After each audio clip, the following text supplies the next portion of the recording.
sudah agak turun ya. Saya lihat perkembangannya ya.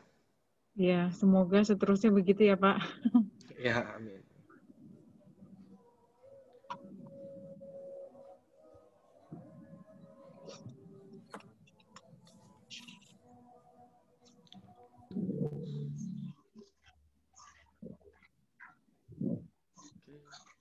Selamat malam Pak Eki. Ya malam Pak. Wah, ganteng kali Bapak ini ya pada Wis, malam hari ini ya. baru nyampe rumah Pak. Kalau Bu Dewi di kantor, Bapak di perpus itu ya. Baru banget nyampe rumah nih. Iya. Kerja di perusahaan apa Pak? Saya di konstruksi Pak. Oh, konstruksi ya. Hmm. Konstruksi yang seperti pembuatan jalan atau bangunan Pak? Kalau saya fokus di high-rise building Pak, di bangunan tinggi. Oh, bangunan tinggi ya. Hmm. Ya, karena saya kan di ini ya Pak ya, sistem tata udaranya. Oke oke oke. Ya, jadi banyak support juga. Ya ya ya ya ya pasti. Iya. Salam kenal ya Pak ya. Ya Pak Dodi, salam kenal Pak. Sehat selalu Pak. Sehat. Selamat malam Pak Imawan. Halo Pak, salam kenal Pak Ya, Dodi. salam kenal. Gimana kabar Pak? Alhamdulillah sehat-sehat. Tapi WFH nih udah berkepanjangan. Iya ya, udah bosan di rumah Pak ya? Enggak, kebetulan ada piket-piketan gitu, jadi dalam 2 minggu ada 1-2 hari lah masuk. Oh, iya iya. Tapi nggak ada dalam radio sekitar nggak ada gejala-gejala seperti itu kan Pak kan? Enggak, kalau di lingkungan kantor enggak. Tapi di rumah ada di klaster di luar sih. Udah penanganannya Tangerang kebetulan cukup bagus gitu. Jadi waktu kita kabarin, langsung dari puskesmas itu jemput, terus ditaruh di hotel apa itu disiapkan oleh Pemkot Tangerang untuk 14 Langsung hari. ya, fast respon ya Pak ya? Langsung cepat sekali. Saya kebetulan Pak RT juga, jadi warga ada yang terjangkit itu saya gugus tugas gitu untuk lingkungan RT. Aduh, jadi begitulah. Iya, Extra job. deg-degan juga nggak Pak ya saat itu Pak? Iya, karena kebetulan sih warga yang kena itu kebetulan mantan warga saya. Jadi dia sudah sebenarnya udah 9 bulan udah nggak tinggal di situ. Cuma kebetulan ada keperluan-keperluan tertentu dia suka di klaster kami. Nah, pas kena, jadi ya kita itulah alamatnya masih alamat saya. Jadi puskesmasnya yang respon dari tempat kita. Iya.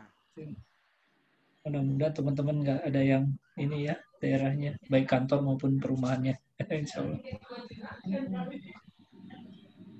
Tadi ada Pak Dede. Yang mana Pak Dede?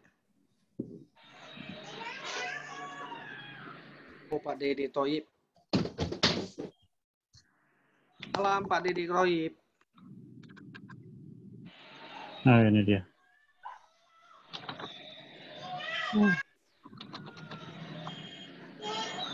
Oke, mungkin lagi sibuk ya.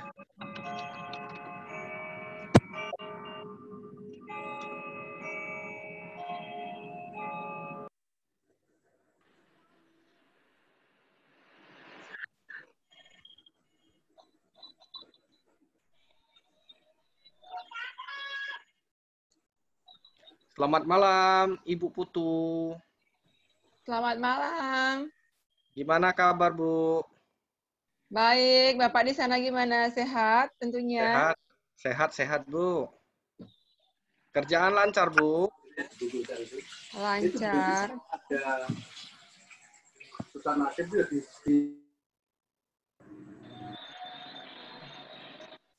Oke, sudah 7:05 ya. Biar kita bisa efisiensi waktu juga ya. Yang sudah masuk sekitar 41 orang, masih ada sekitar 20 lagi ya yang belum masuk ya.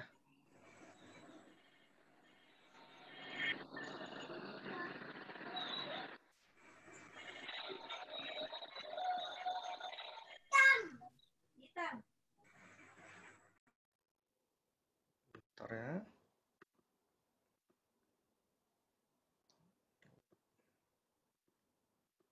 Oke, selamat malam teman-teman. Selamat datang di webinar malam kali ini. Kita membahas perspektif Omnibus Law, Klaster Ketenagakerjaan, Undang-Undang Cipta Kerja. Ya.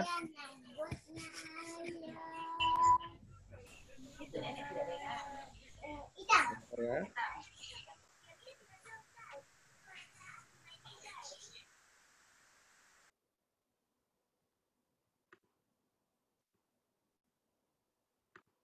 Oke, perkenalkan, nama saya Dodi STHMMCHRM.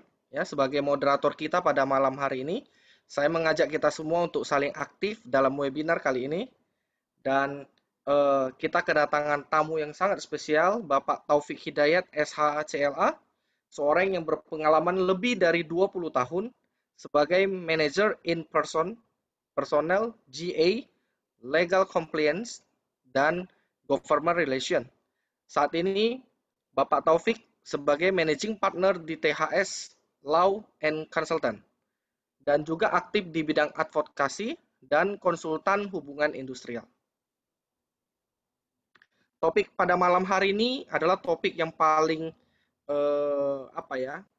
paling krusial ya, karena semenjak disahkan Undang-Undang Cipta Kerja, ya, terjadi banyak polemik ya hampir di seluruh Indonesia, terutama di kota saya juga terimbas ya, kalau saya boleh cerita tentang Medan ya, Medan kita banyak terimbas juga. Kemarin ada sampai demonstran yang anarkis ya. Begitu juga di Jakarta dan di kota-kota besar lainnya. Jadi malam hari ini kita membahas mengenai apa sih sebetulnya yang disahkan DPR ya. Undang-undang seperti apa yang disahkan. Karena banyak sekali hoaks-hoaks atau isu-isu yang tidak benar yang diisu-isukan ya, diisu-isukan supaya merendahkan ketenagakerjaan. Jadi malam hari ini kita akan banyak fokus membahas Omnibus Law dalam klaster ketenagakerjaan, Undang-Undang Cipta Kerja.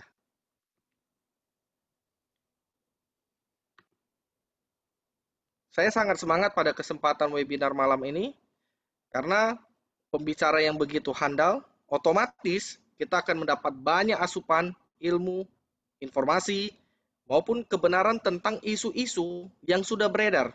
Jadi lewat webinar kali ini kita bisa lihat isu-isu yang kita dengarkan, isu-isu hoax atau isu-isu yang sudah teruji kebenarannya.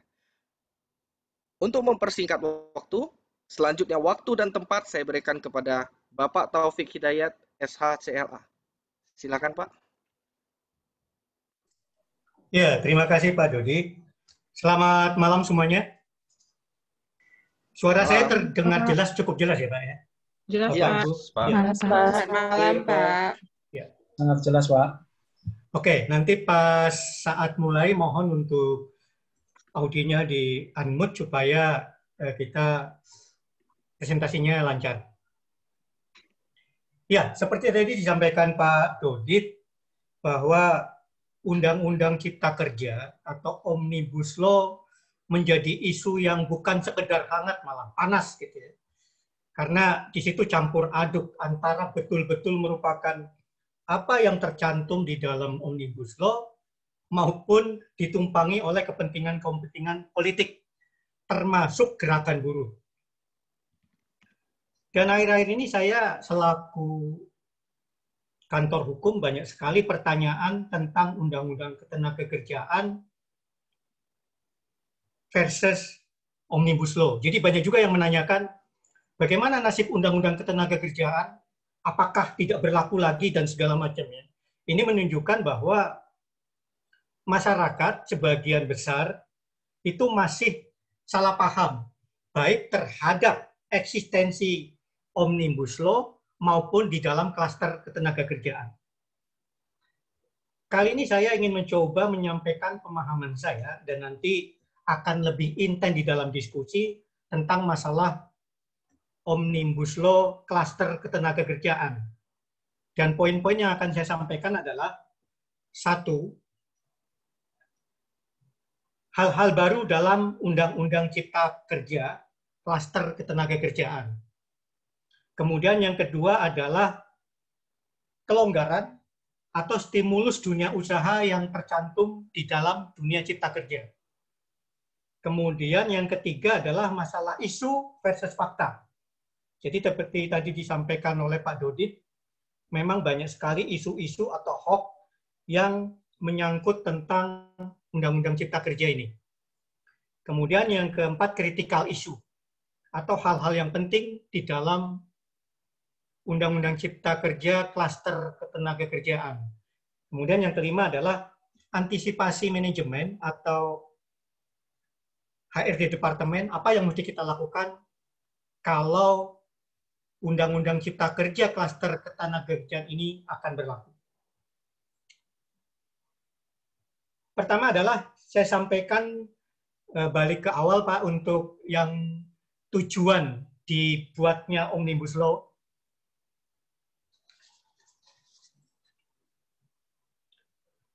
Baik, saya mulai aja ya untuk hal-hal yang baru di dalam Undang-Undang Cipta Kerja. Pertama, dikenalkannya upah berdasarkan satuan hasil dan waktu. Sebenarnya di dalam praktek ini sudah terjadi. Jadi misalnya katakanlah apa yang disebut part-time, atau orang IT datang, kemudian memperbaiki hardware atau software, kemudian dia diupah di dalam berapa jam atau berapa hari. Nah, kali ini dicantumkan lagi atau dilegalisir atau dilegalkan di dalam Undang-Undang Cipta Kerja ini. Kemudian tentang ketentuan komposisi upah 75%. Kalau yang lama, baik di dalam Undang-Undang Ketenagakerjaan maupun di dalam PP 78 tahun 2015 tentang upah itu harus terdiri dari upah pokok 75% dan yang 25% adalah tunjangan. Kali ini dikenalkan bahwa komposisi upah 75% itu adalah upah pokok dan tunjangan tetap. Ya. Jadi di sini bedanya. Kalau dulu 75% harus berbentuk upah pokok. Kalau sekarang adalah upah pokok plus tunjangan tetap 75%, yang selebihnya bisa tunjangan tidak tetap atau lain-lain. Kemudian yang ketiga dikenalkan juga nanti akan diatur oleh peraturan pemerintah adalah upah minimum bagi perusahaan padat karya. Ini memang menurut saya penting karena akan tidak adil misalnya katakanlah perusahaan yang menyangkut atau punya karyawan yang ribuan, kemudian itu perusahaan untungnya tidak terlalu banyak, harus dikenakan upah minimum yang berlaku umum bagi perusahaan lainnya. Kemudian yang baru juga adalah jaminan kehilangan pekerjaan. Ini bentuknya nanti akan diatur oleh peraturan pemerintah. Bentuknya bisa berupa cash, uang cash atau uang tunai, pelatihan maupun hal-hal lain. Kemudian ada dikenalkan juga adalah masalah kompensasi bagi PKWT. Jadi nanti diatur bahwa perjanjian kerja waktu tertentu atau kontrak di atas 1 tahun akan ada aturan kompensasinya. Kemudian hal yang penting juga kita perhatikan adalah PHK dapat dilakukan di mana pekerja terkena kasus pidana. Jadi kalau dulu karyawan yang melakukan pidana ketentuan MK ya, itu harus ingkrah dulu, harus ada putusan pengadilan dulu bahwa dia benar bersalah, baru dapat PHK. Baru dapat di PHK dan upahnya berjalan terus. Tetapi yang sekarang adalah kalau karyawan terkena proses pidana dan dalam 6 bulan tidak dapat melakukan pekerjaan secara sewajarnya, maka perusahaan dapat melakukan pemutusan hubungan kerja. Kemudian hal-hal yang bagi saya anggap adalah stimulus atau kelonggaran bagi dunia usaha. Yang pertama adalah penyederhanaan dalam penentuan UMK. Dulu untuk menentukan UMK itu panjang dan ruwet. Jadi ada survei pasar, kemudian masing-masing dewan pengupahan kabupaten, segala macam rapat puluhan kali, baru bisa ditentukan di dalam debat yang sangat panjang. Kali ini disederhanakan. Jadi patokannya adalah pertumbuhan ekonomi dan inflasi yang berdasarkan standar dari BPS. Jadi di situ dikemukakan bahwa instansi yang resmi. Gitu ya. Kemudian ditentukan juga bahwa pesangon untuk karyawan pensiun, kemudian untuk merger, pilot, dan perusahaan yang PKPU. PKPU ini adalah penundaan kewajiban pembayaran utang. Itu diatur di dalam peraturan perusahaan atau aturan tersendiri. Kalau dulu diatur di dalam Undang-Undang Ketenagakerjaan, ada yang menentukan bahwa harus diberikan 2 kali PMTK dan plus 1 penghargaan masa kerja. Jadi cukup besar. Kali ini diberikan kelonggaran di perusahaan untuk mengatur sendiri atau berdasarkan kesepakatan dengan karyawan. Kemudian ada dispensasi upah minimum bagi UMKM. Artinya nanti untuk UMKM upah minimumnya diatur tersendiri. Jadi bukan merupakan upah minimum general atau upah minimum yang berlaku umum. Kemudian adalah kelonggaran perjanjian atau hubungan kerja PKWT, perluasan jenis pekerjaan yang bisa dialihdayakan. Jadi kalau dulu PKWT ini yang banyak diprotes atau karena banyak di demo, katakanlah nanti akan ada PKWT seumur hidup kalau begitu. Jadi di dalam Undang-Undang Cipta Kerja tidak dibatasi hanya 3 tahun. Kalau dulu kan selama-lamanya kontrak itu 2 tahun, kemudian dapat diperpanjang 1 kali 1 tahun, sehingga maksimal 3 tahun. Nanti akan diatur tersendiri. Diatur di dalam peraturan pemerintah, tapi tidak berarti seumur hidup. Saya yakin tidak akan seperti itu. Pasti ada batas waktunya, tetapi mungkin akan lebih panjang dan lebih fleksibel. Kemudian tadi yang sudah saya sampaikan adalah pekerjaan yang berbasis satuan waktu atau hasil. Sebenarnya di dalam praktek, seperti tadi saya sampaikan, sudah terjadi. Jadi kalau satuan waktu kan part-time, satuan hasil borongan. Jadi misalnya katakanlah memberikan upah kepada beberapa orang dengan penyelesaian pekerjaan hasil. Misalnya katakanlah ini 10 orang bisa menyelesaikan 100 unit produk, maka kita akan bayar sebesar A atau BX gitu ya. Jadi berdasarkan satuan hasil.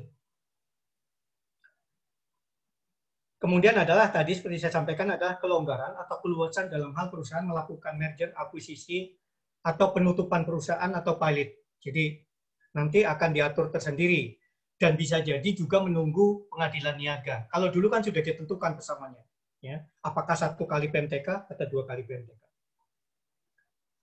Jadi seperti tadi yang saya sampaikan bahwa sebenarnya hal-hal seperti itu sudah terjadi di dalam praktek. Misalnya katakanlah teller di bank, itu pasti lebih dari 2 tahun, 3 tahun, 5 tahun bahkan. Jadi kemudian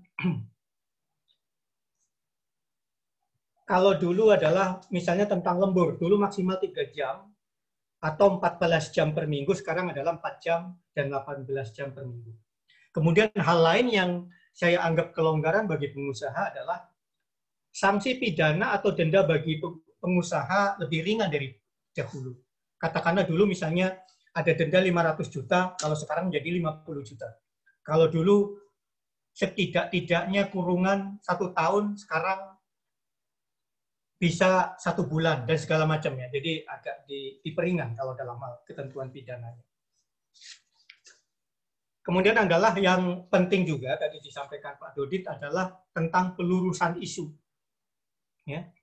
Jadi kan banyak sekali isu-isu yang beredar sehingga untuk orang yang tidak mengerti terprovokasi. Jadi saya kira yang demo sekian ribu orang, lebih dari 50% saya kira nggak baca dan tidak mengerti. Contoh misalnya, katakanlah ada isu tentang penghapusan pesangon. Itu tidak betul, jadi pesangon tetap ada, yang benar adalah pengaturan ulang. Cuma di dalam hal ini saya punya catatan, artinya seperti yang diatur dalam 156, ya, pasal 156, isinya sama. Jadi misalnya 1 tahun sampai lebih dari, sampai sebelum 2 tahun, misalnya 2 bulan gaji, 2 sampai 3 tahun, 3 bulan gaji gitu ya. Itu isinya sama. Cuma yang konsep draft lama yang kemarin 1028 halaman menjadi itu ada kata-kata paling banyak. Di sini menimbulkan kontroversi karena sebenarnya Undang-Undang Ketenagakerjaan substansinya adalah untuk mengamankan atau merupakan jaring pengaman. Jadi harusnya minimal seperti yang lama. Nah, yang baru, yang katanya itu terakhir adalah 812 halaman, itu sudah dihapus. Sehingga kalimatnya adalah, apabila perusahaan melakukan PHK, maka ketentuan pesangonnya adalah sebagai berikut. Kalau kemarin, ketentuan pesangonnya sebanyak-banyaknya. Jadi saya kira ini yang sudah benar gitu. Saya kira koreksi. Kemudian yang kedua adalah tidak ada pesangon bagi karyawan yang pensiun atau merger atau perusahaan tutup. Itu juga tidak betul karena di Undang-Undang Cipta Kerja ditentukan nanti akan diatur berdasarkan apakah dimasukkan di dalam peraturan perusahaan, perjanjian kerja bersama, atau nanti akan diatur lebih lanjut di dalam peraturan pemerintah. Kemudian dikatakan bahwa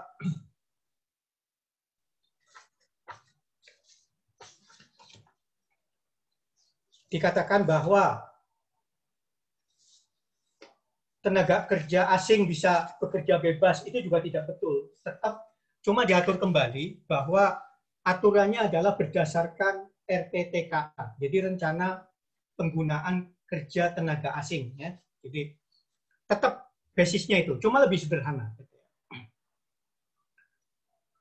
Kemudian dikatakan bahwa pengusaha dapat membayar upah di bawah upah minimum, tidak betul.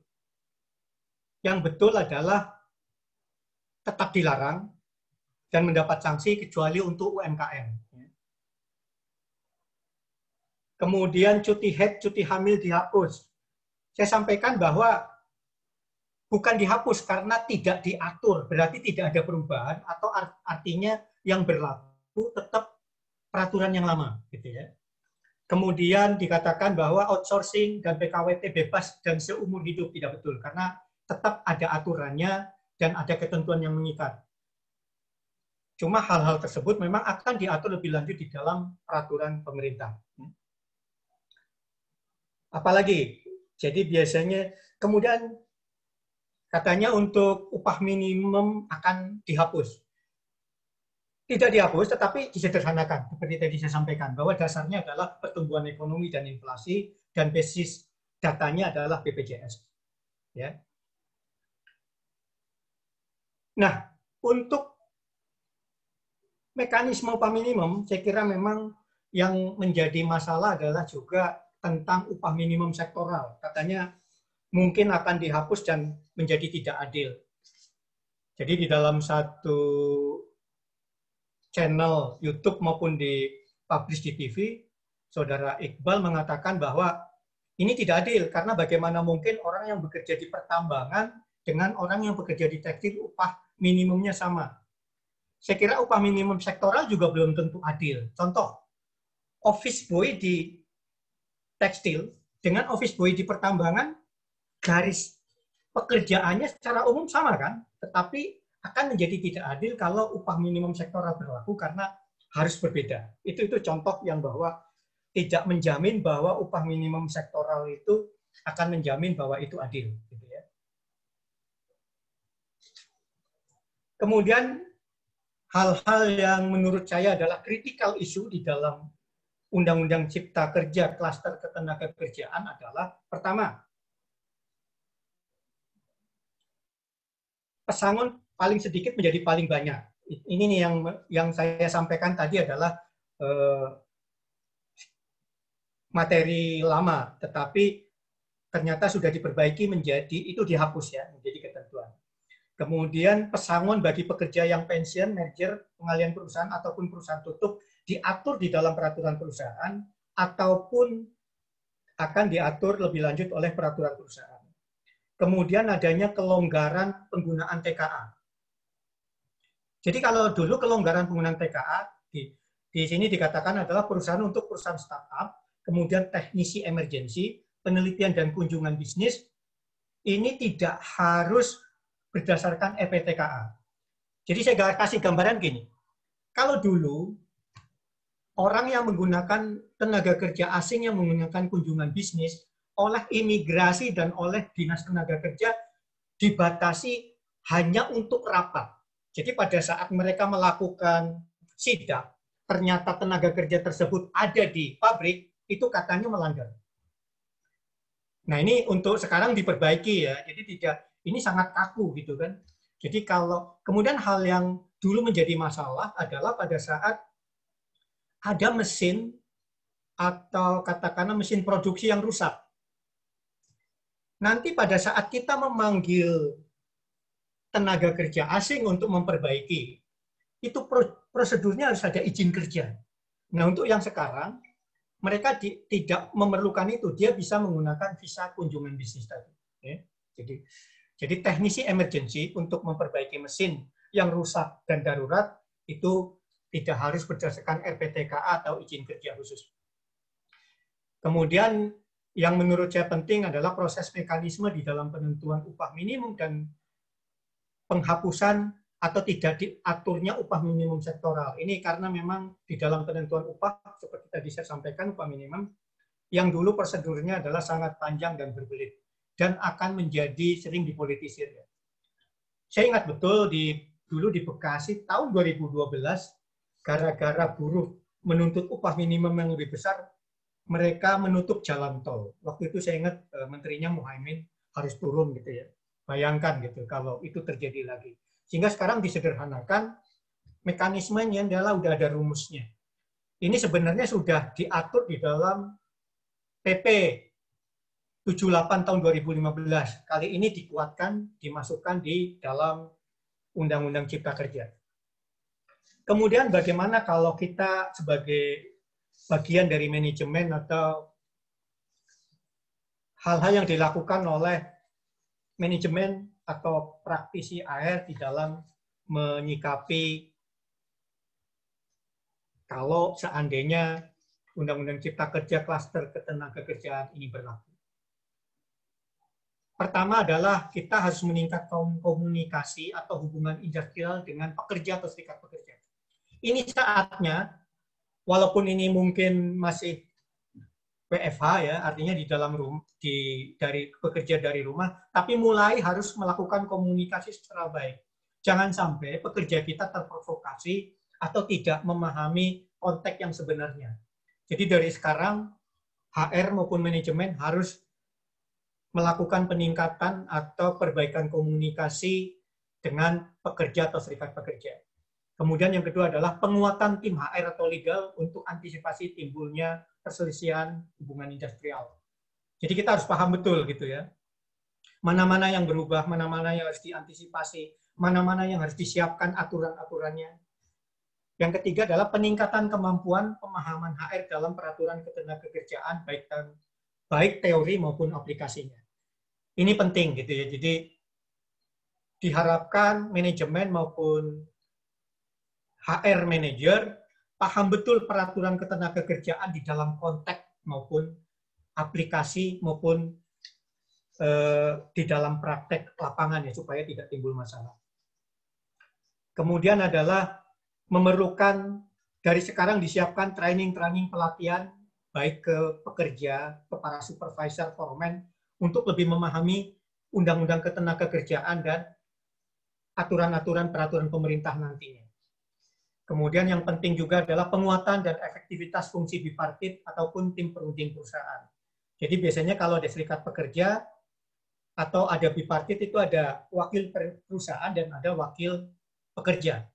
Ini harus dikuatkan dan efektif fungsinya ya, untuk mengkomunikasikan hal-hal yang baru dan mengantisipasi yang mungkin akan terjadi dengan timbulnya peraturan-peraturan baru.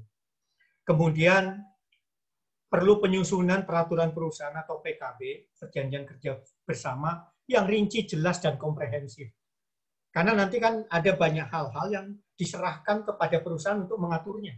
Apakah itu peraturan tentang cuti panjang, apakah itu tentang jam kerja dan segala macam, ataukah pesangon untuk pensiun, akan lebih baik diatur secara rinci dan jelas di dalam peraturan perusahaan maupun perjanjian kerja bersama. Kemudian peningkatan fungsi HR sebagai bisnis partner perusahaan. Jadi deployment, analisa jabatan, peninjauan job desk secara baik, dan kalau diperlukan restrukturisasi organisasi.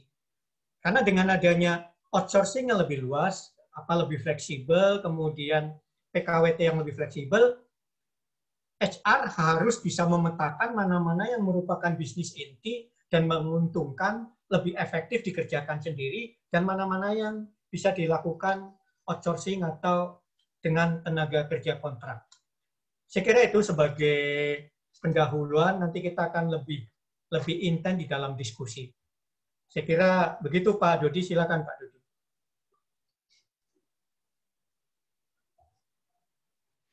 Ya, terima kasih Pak Taufik Salim. Materinya sangat membuka wawasan kita ya, bahwa ada beberapa hal informasi yang sudah tersebar di dunia maya ya, medsos ya, maupun di dunia nyata juga ya, sehingga membuat banyak tenaga kerja menjadi demonstran ya, karena ketidakpahaman terkait undang-undang yang baru diterbitkan ini. Ini kan sangat berbahaya ya. Lewat malam ini, lewat materi yang disampaikan, kita bisa mendapat banyak pencerahan. Oke, sesi tanya jawab akan kita buka. Bagi yang mau bertanya jawab secara langsung, silakan buka video dengan buka audio. Tetapi bagi yang tidak mau memakai video, boleh menggunakan chat. Oke. Malam Pak Taufik. Silakan. Ya, malam. Ya Pak, saya Dewi, saya mau tanya mengenai yang sweetener itu Pak. Karena saya udah coba, saya kan kebetulan udah baca juga nih yang versi 812 halamannya. Tapi sejauh ini saya tidak menemukan pasal yang menyebutkan terkait sweetener. Apa saya yang ke skip baca atau memang itu nggak dijelaskan di Omnibus Law ya Pak?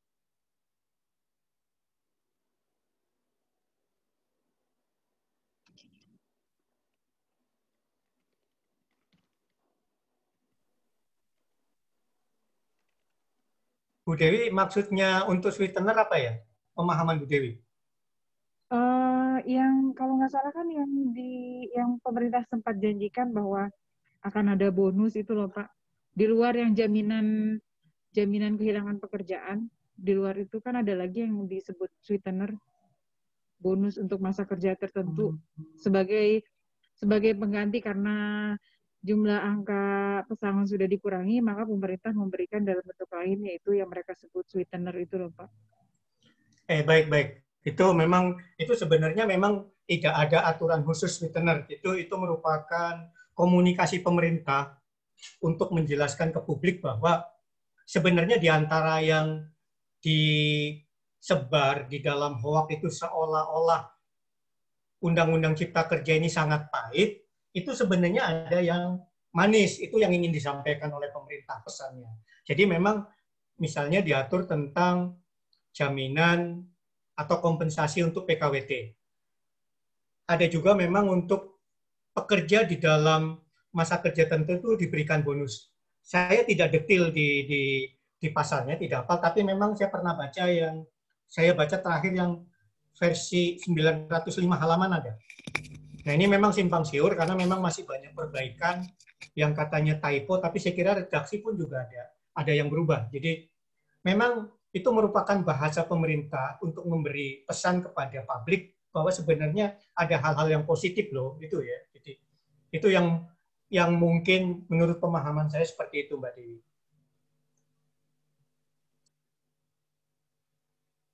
Silakan kalau ada yang lain.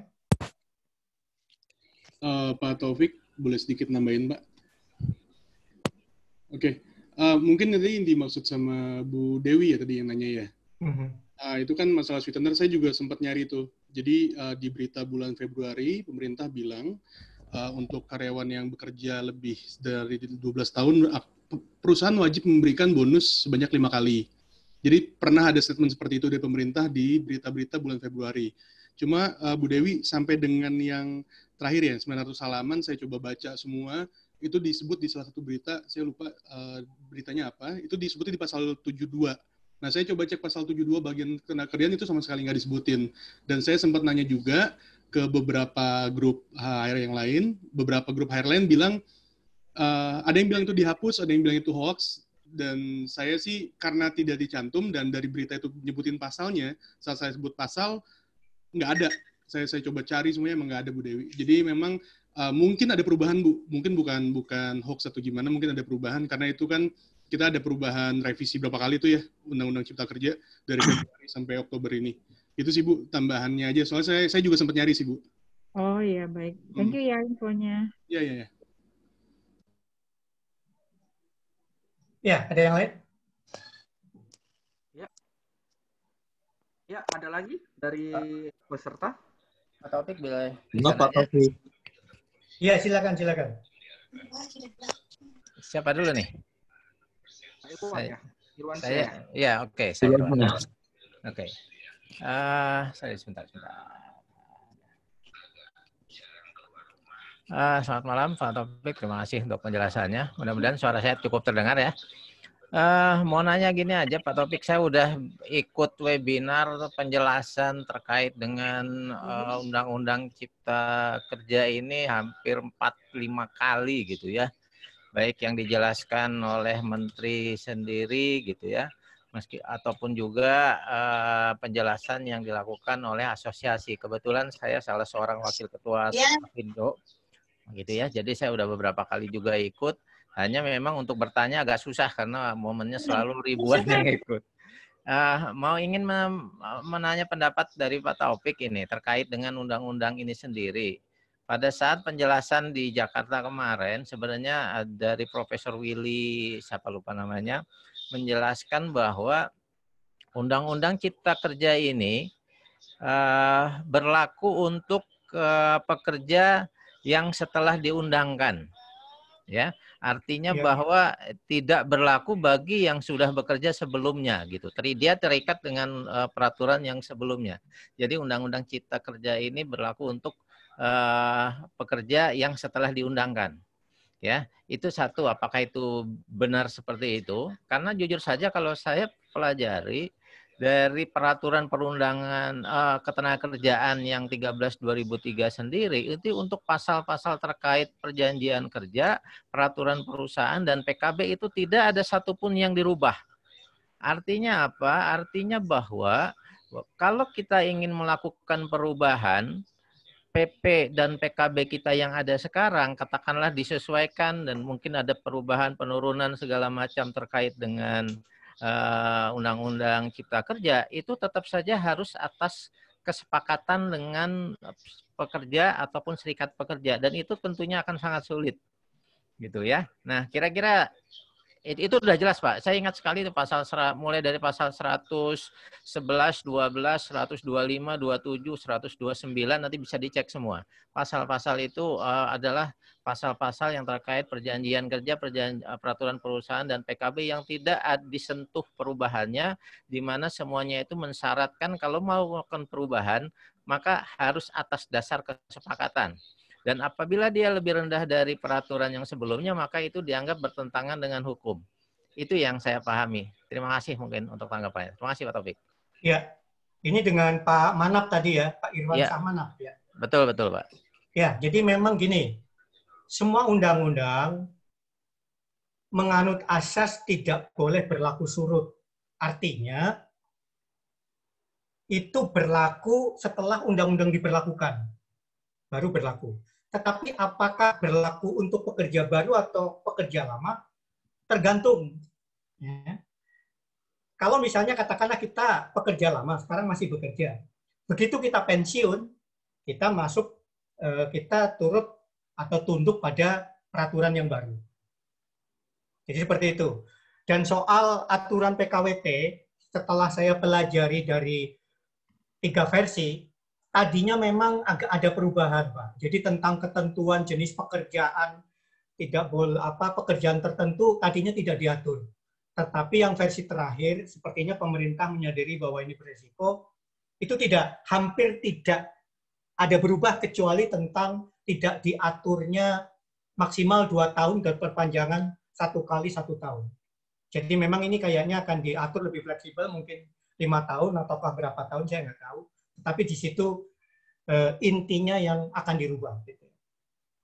Kemudian bagaimana tentang peraturan perusahaan dan PKB. Makanya ini saya kira harus diberikan kepemahaman kepada para pekerja.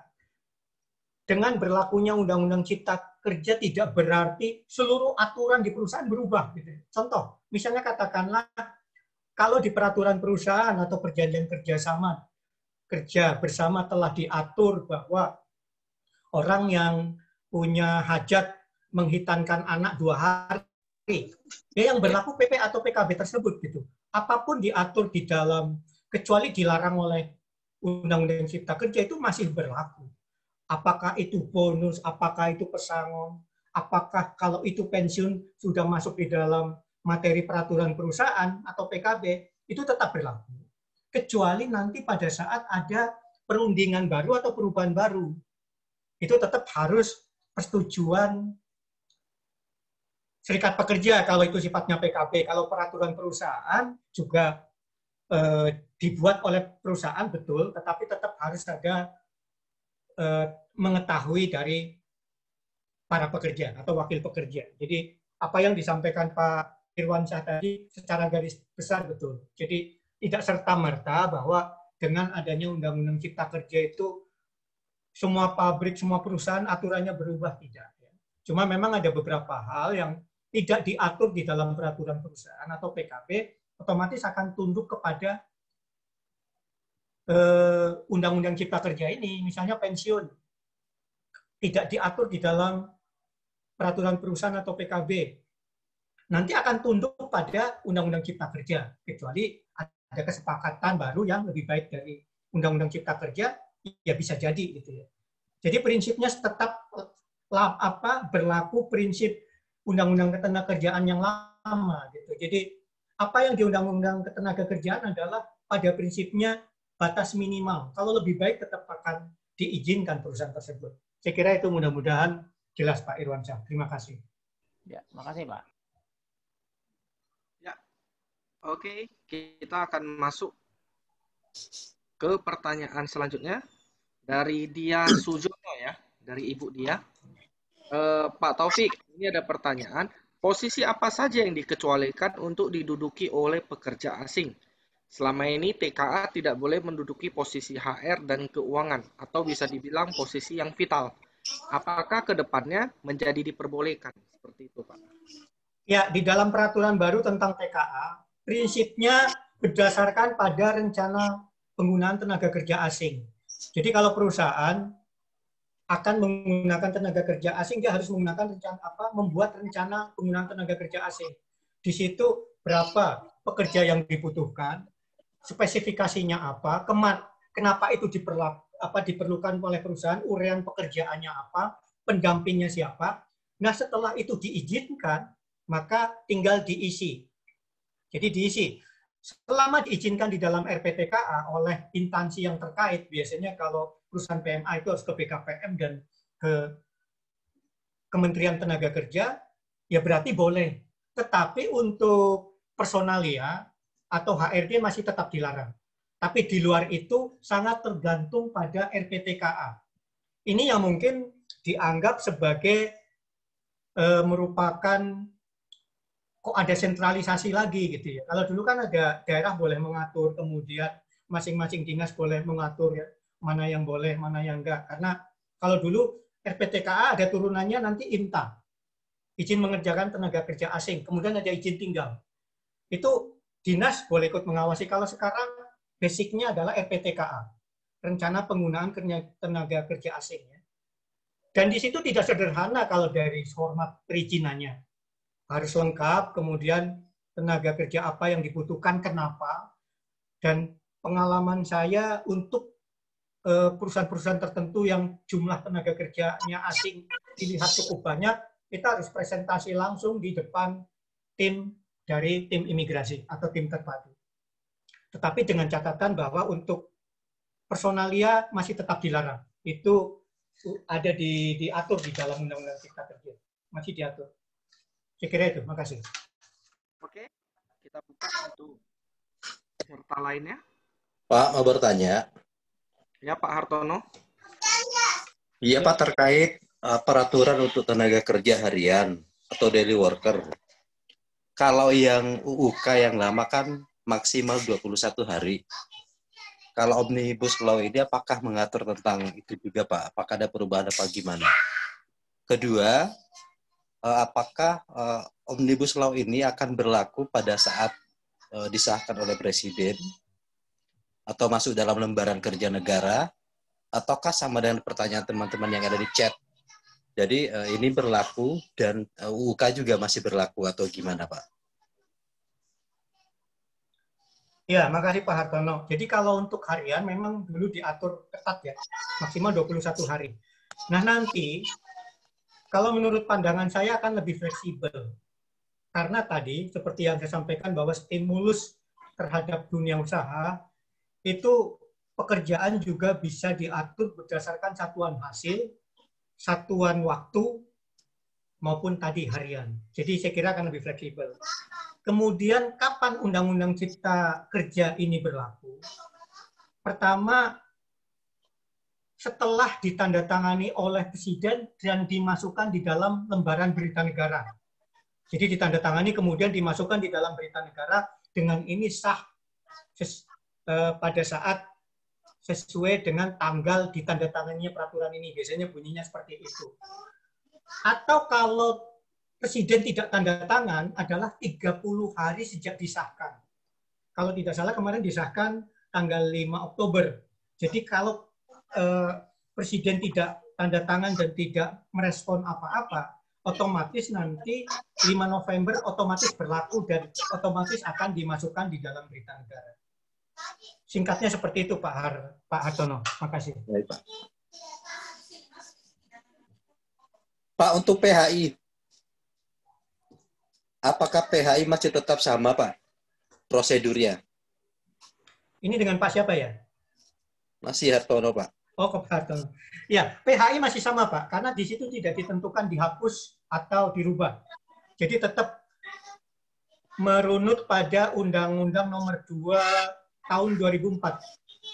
Jadi pertama harus tetap ada proses bipartit, kemudian proses mediasi, pada saat anjuran ada yang tidak setuju baru ke pengadilan hubungan industrial. Prosedurnya masih lama, Pak, masih tetap. Baik, Pak.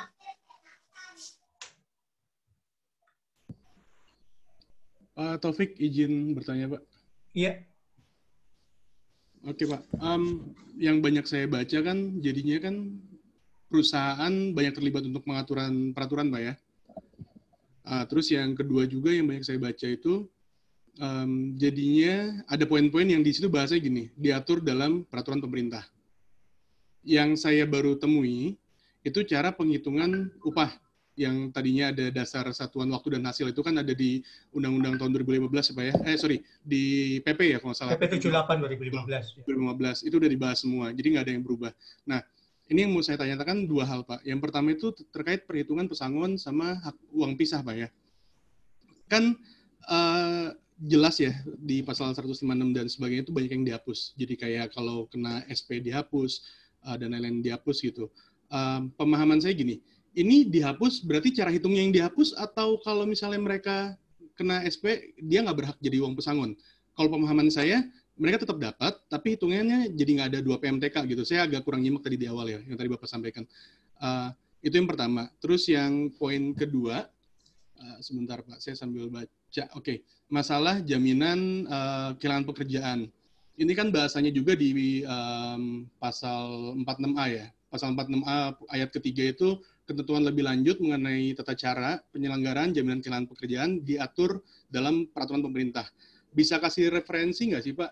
Peraturan pemerintah itu yang mana sih maksudnya Pak? Soalnya saya agak-agak blank ya, kayak banyak aturan-aturan baru yang dibilangnya merujuk ke peraturan pemerintah.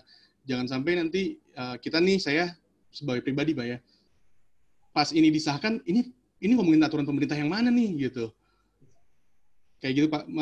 Mohon ini Pak, arahannya Pak atau jawabannya Pak. Ya, makasih Pak Eki.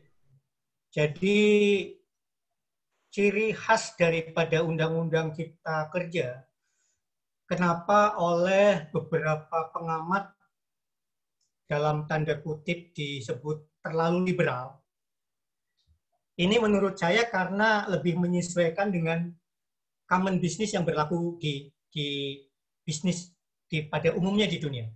Jadi kalau dulu yang undang-undang ketenagakerjaan, menurut saya kan masih ketenagakerjaan masih banyak lebih bersifat publik. Bersifat publik artinya pemerintah banyak sekali campur tangan di dalam undang-undang ketenagakerjaan. Padahal basicnya adalah undang-undang ketenagakerjaan itu, perjanjian kerja itu pada intinya adalah perjanjian privat antara perusahaan dan pekerja. Jadi nanti ada beberapa agak dikendorkan atau dilonggarkan, diserahkan kepada, disusun di dalam peraturan perusahaan atau perjanjian kerja bersama. Kemudian banyak sekali pasal-pasal yang penutupnya adalah akan diatur lebih lanjut di dalam peraturan perusahaan, peraturan pemerintah. Peraturannya memang belum ada. Jadi dari batas waktunya 3 bulan sejak undang-undang diundangkan atau dimasukkan berita negara, pemerintah wajib membuat aturan pelaksanaannya. Apakah itu nanti ketentuan pesangon tentang uang pisah atau uang penghargaan masa kerja, ya, atau uang penggantian hak. Kalau dulu ada rumus uang penggantian hak itu 15%. Yang 7,5% itu uang kesehatan, yang 7,5% itu rumahan. Tetapi itu dari pihak Apindo banyak protes, Pak. Karena gini, uang kesehatan, loh di dalam peraturan perusahaan saya, peraturan perusahaan itu mereka dijamin kok 100% kesehatannya, kok ada uang kesehatan gitu ya. Sehingga di dalam praktek pengadilan sering memutuskan hanya separuhnya, 7,5%-nya saja. Jadi kalau katakanlah perusahaannya tidak ada aturan diberikan tunjangan perumahan atau diberikan rumah, tempat tinggal, maka hanya diberikan uang pengobatannya. Dalam praktek seperti ini. Sebenarnya ini sih ada di dalam praktek, tetapi dilegalkan di dalam Undang-Undang Cipta Kerja tentang apakah pesangon, apakah yang disebut uang pisah, atau uang penghargaan masa kerja. Jadi untuk para HR dan para pekerja, kita tunggu 2 hal. Kapan itu undang-undang itu diundangkan secara resmi. Yang kedua adalah kapan peraturan pemerintahnya keluar, Pak. Itu baru real, betul-betul kita bisa mengatakan, oh, peraturan ketenagakerjaannya adalah ini. Tentang upah merujuk pada Undang-Undang Cipta Kerja, klaster ketenagakerjaan, junto, atau berhubungan dengan peraturan pemerintah nomor sekian. Gitu loh. Jadi, itu yang mungkin bisa saya sampaikan, gitu, Pak. Kemudian yang tentang jaminan kehilangan pekerjaan, itu pun nanti akan diatur oleh peraturan pemerintah lebih lanjut. Tetapi mungkin di dalam bayangan saya adalah karena di situ sudah dicantumkan bahwa itu bisa berbentuk uang tunai, bisa berbentuk pelatihan, atau informasi tentang tenaga kerja. Di negara-negara maju, kalau kita nganggur itu satu ada tunjangan pengangguran. Kemudian yang kedua ada jaminan informasi pelatihan dan lowongan. Jadi kita dikasih tahu, Anda harus datang ke instansi ini untuk melakukan pelatihan, ada uang sakunya, kemudian di situ ada informasi lowongan pekerjaan mana yang sesuai. Nah mungkin mudah-mudahan nanti di peraturan pemerintah akan lebih atau mencontoh di negara-negara tersebut. Saya kira itu Pak Eki. Oke Pak, ada satu lagi Pak. Soalnya menurut saya kan dari Cipta Kerja ini kan 3 hal, kalau pribadi ya, dari saya pribadi saya coba bandingin pribadi, 3 hal yang tadi saya bilang masalah peraturan pemerintah itu yang mana, terus yang masalah banyak peraturan diserahkan ke perusahaan, sama yang terakhir, sebenarnya Undang-Undang Cipta Kerja itu nanti itu posisinya bakal di mana sih secara hierarki hukum? Karena kan di hierarki hukumnya yang saya tahu kan pertama Undang-Undang 45, terus juga peraturan pemerintah, di bawahnya pemerintah daerah, peraturan perusahaan, baru kayak SKB ya. Nah, Undang-Undang Cipta Kerja sendiri nanti bakal di mana sih kalau misalnya anggaplah kita ada sengketa lah atau ada konflik lah. Jadi Undang-Undang Cipta Kerja itu nanti bakal di mana posisinya? Apakah Undang-Undang Cipta Kerja ini hanya sebatas memperbaharui atau merevisi Undang-Undang Tenaga Kerja yang dibiarkan tidak berubah, yang dihapus hilang, atau ini menjadi sebuah peraturan baru, menurut Bapak ya, peraturan baru yang nantinya bakal banyak ngatur nih ke depan ini? Terima kasih, Pak. Ya, Pak Eki. Jadi Omnibus Law itu sebenarnya memang bukan budaya atau kebiasaan tatanan hukum di negara-negara civil law atau continental law seperti kita. Kita kan undang-undangnya sebenarnya merujuk pada hukum Belanda atau civil law. Tapi Omnibus Law itu biasanya berlaku di negara-negara yang menganut Anglo-Saxon atau common law, ya, Amerika, Inggris gitu. Nah, ini sesuatu hal yang baru. Tapi mungkin walaupun masih bisa diperdebatkan apakah ini sebenarnya sesuai dengan sistem perundang-undangan di tempat kita, pemerintah mungkin ini merupakan suatu jalan pintas atau untuk mengatasi keadaan yang gini. Jadi Omnibus Law itu merubah 79 undang-undang, Pak. Ada undang-undang tentang lingkungan, tentang peraturan ketenagakerjaan, salah satunya undang-undang perpajakan, sifatnya melengkapi. Jadi kalau tidak dirubah, ya berarti masih eksis Undang-Undang Nomor 13 untuk klaster ketenagakerjaan. Kalau dirubah, mengikuti yang dirubah. Kalau ada aturan baru, mengikuti aturan baru. Jadi sifatnya pelengkap. Jadi ibaratnya menunya tetap, jadi katakanlah ada soto, ada bakso, tapi ini pelengkap. Jadi ini bisa dimasukkan di mangkok ketenagakerjaan, bisa dimasukkan mangkok ketenaga katakanlah perpajakan, tapi sifatnya pelengkap, Pak. Sejajar dengan undang-undang. Jadi kalau misalnya nanti ada istilah gugatan MK, masyarakat menemukan bertentangan dengan undang-undang dasar, itu bisa dibatalkan. Jadi hierarkinya sama dengan undang-undang yang lain, Pak. Terima kasih. Oke, Pak. Makasih, Pak.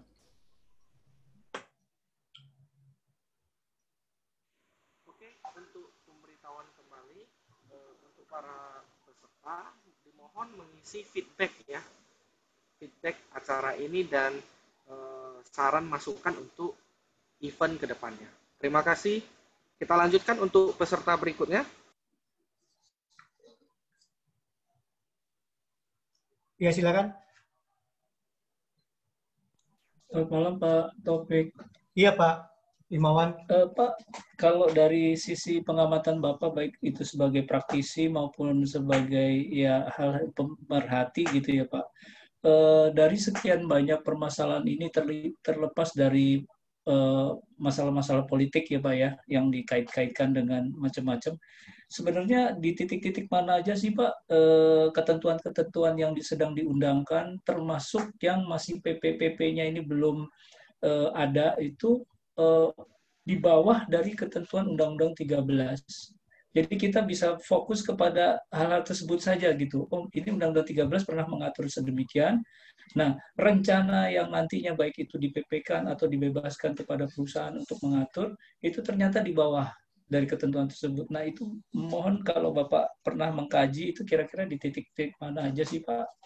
Terima kasih, Pak Taufik.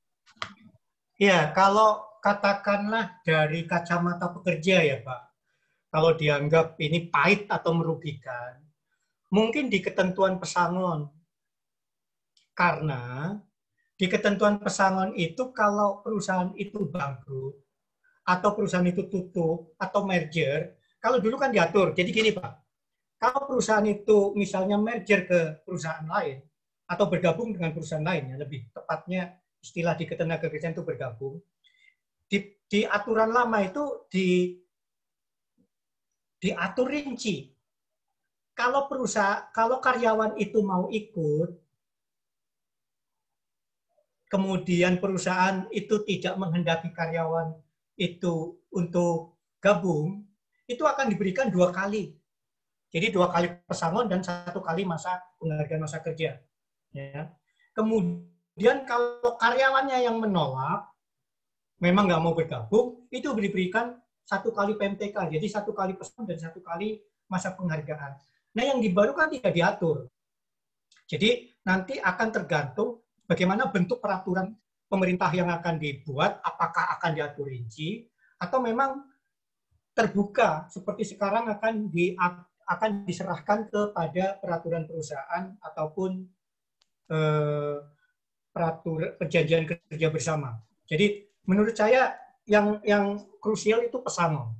Walaupun sebenarnya secara garis besar sih, kalau sudah di dalam praktek kan biasanya udah diatur di peraturan perusahaan. Pada dasarnya tidak terlalu signifikan. Gitu. Jadi, dan jarang kan kasus perusahaan bergabung atau perusahaan ditutup. Gitu ya. Kalau dulu perusahaan tutup pun, ya diatur, harus diberikan 2 kali. 2 kali pesangon dan 1 kali penghargaan masa kerja. Walaupun dalam praktek jarang, Pak.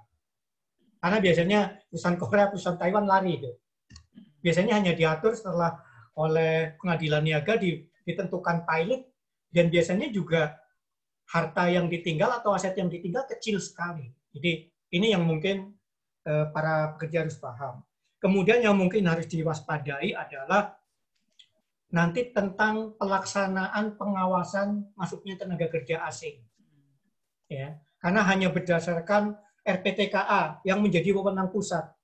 Jadi mungkin ini yang harus krusial agar pemerintah diberi aware atau alert bahwa mesti hati-hati nih gitu. Jadi jangan pekerjaan-pekerjaan yang sifatnya teknis dan bisa dikerjakan orang kita nanti kerjaan orang asing gitu kan. Di RPTKA-nya, Pak. Jadi ini mungkin yang menurut saya mesti kalau dari sudut pekerja itu mungkin dianggap kurang dibanding undang-undang ketenagakerjaan yang lama. Kemudian soal outsourcing, kemudian outsourcing yang lebih diperluas ya. Kalau dulu kan hanya dibatasi 5 jenis pekerjaan. Driver, cleaning service, catering, pekerjaan di perusahaan tambang, apalagi. Ya pokoknya itu ya, hanya 5. Kalau sekarang kan memang diperluas. Tetapi sebenarnya yang terjadi adalah kita salah di dalam praktek, bukan salah aturannya. Sebenarnya outsourcing itu kan memberikan sebagian pekerjaan loh. Artinya gini, perusahaan punya bagian, ada bagian pengecatan, bagian packing, misalnya katakan perusahaan pabrik sepeda. Inti bisnisnya sebenarnya biasanya buat kerangkanya. Pengecatan, packing sebenarnya bisa diserahkan ke pihak lain. Apakah menggunakan tenaga kerja berapa itu terserah perusahaan outsourcingnya. Intinya sebenarnya itu, tetapi di dalam praktek menjadi di stempel atau di stigma perbudakan modern karena perusahaan outsourcing kebanyakan juga perusahaan kecil hanya jual tenaga gitu kan. Dia menaruh 20 orang, gajinya upah minimum sekian persen dibayar ke perusahaan outsourcing. Sebenarnya menurut saya karena sudah menyimpang di dalam praktek. Tetapi intinya sih sebenarnya nggak terlalu berbahaya bagi pekerja. Jadi ini kan memperluas kesempatan kerja. Jadi tidak benar kalau dikatakan bahwa nanti pekerja akan berbahaya, akan bisa di-outsourcing seumur hidup, atau akan ada PKWT seumur hidup. Jadi menurut saya ada 2 hal. Jadi soal pesangon dan soal tenaga kerja asing, Pak Imawan. Terima kasih. Terima kasih, Pak.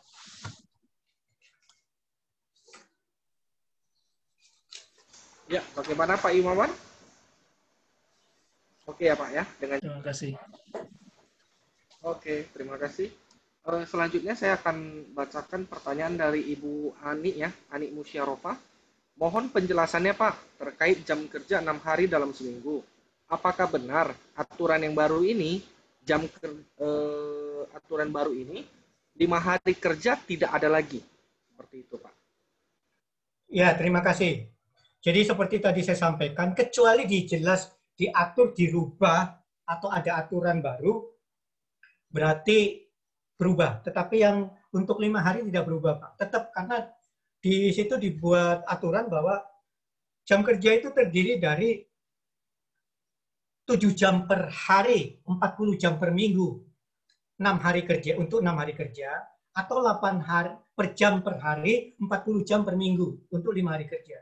Jadi tetap 2 hari, karena 40 jam per minggu ya otomatis Sabtu Minggu libur. Dan nggak mungkin juga kan perusahaan-perusahaan yang tadinya 5 hari kerja karena tidak diatur secara khusus kemudian berubah tiba-tiba menjadi 6 hari kerja, tidak. Jadi tetap berlaku. Kira-kira itu, Bu Ani. Oke, terima kasih Pak. Selanjutnya dari peserta yang lain.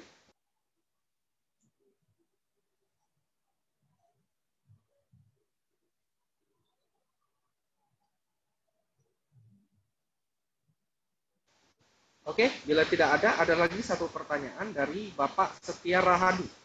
Sekarang kan kalau pengusaha tidak membayar pesangon kena sanksi pidana. Artinya tidak melalui PHI, tapi pengadilan langsung ya. Nah, kalau undang-undang yang baru, nah, kan tidak ada itu aturannya juga, Pak. Nah, bagaimana itu, Pak, pidananya? Ya, seperti tadi saya jawab ke Pak Eki ya, kalau nggak salah. Dan saya masukkan di dalam penjelasan juga, kalau kita melakukan PHK, pesangon kan terkait dengan PHK. Aturannya masih yang lama, Pak. Jadi Undang-Undang Nomor 2 Tahun 2004 tentang perselisihan hubungan industrial. Kemudian pesangon, itu pun prosesnya adalah tetap di Pengadilan Hubungan Industrial.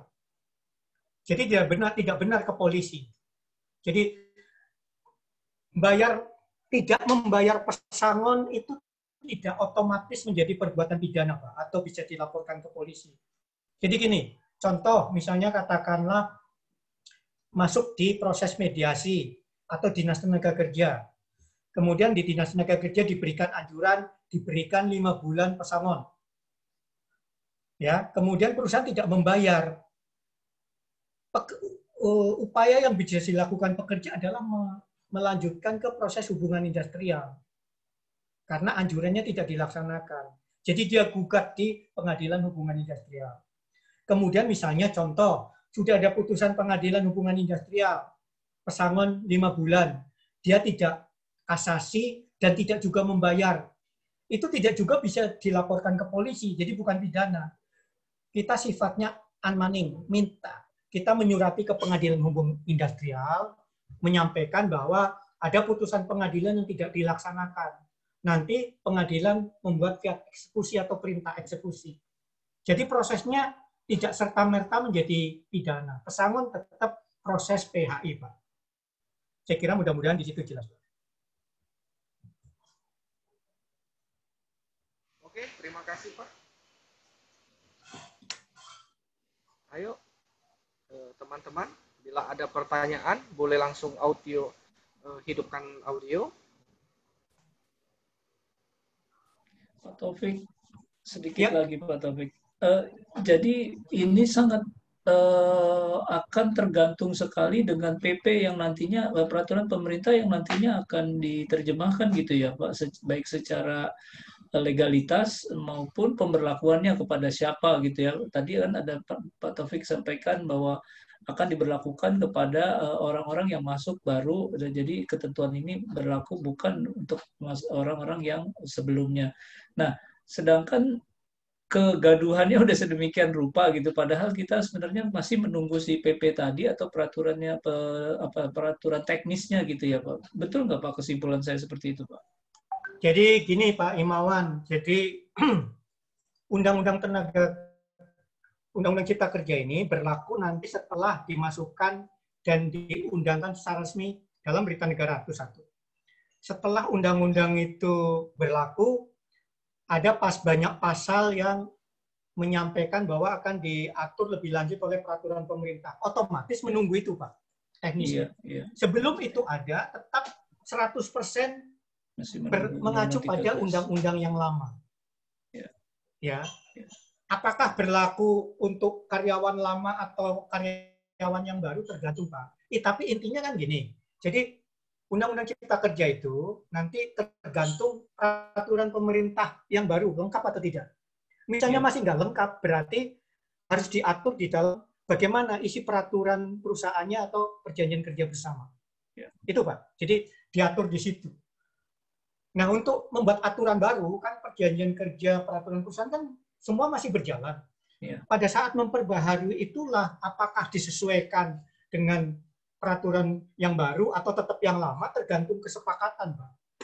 Kalau serikat pekerja atau pekerja setuju ya berlaku. Tapi kalau misalnya enggak, kita nggak mau berubah tetap yang lama, berarti tetap peraturan perusahaan yang lama. Intinya itu, Pak. Siap. Terima kasih, Pak. Iya. Ya, Pak Dodi, bagaimana? Ini ada pertanyaan dari Bu Nadia Hermayanti, Pak Dodi. Apa Pak Dodi baca? Ya. Sebentar ya, Pak. Saya baca langsung ya, Pak ya. Sebentar ya, Pak. Pak Dodi. Oke, boleh. Silakan, Pak. Ya, Jadi silakan. dari Bu Nadia Hermayanti, jika ada karyawan yang akan memasuki pensiun dalam 3 bulan lagi, jika PP belum berubah, maka apakah perhitungan pesangonnya akan sesuai Undang-Undang 13? Ya, tadi seperti penjelasan saya ke Pak Imawan. Jadi paling cepat, kalau tidak ada perubahan kan berarti 1 bulan lagi. Apakah Presiden tanda tangan atau enggak, 1 bulan lagi otomatis berlaku. Kemudian keluarnya PP kan 3 bulan setelah itu diundangkan, berarti let's say 4 bulan lagi.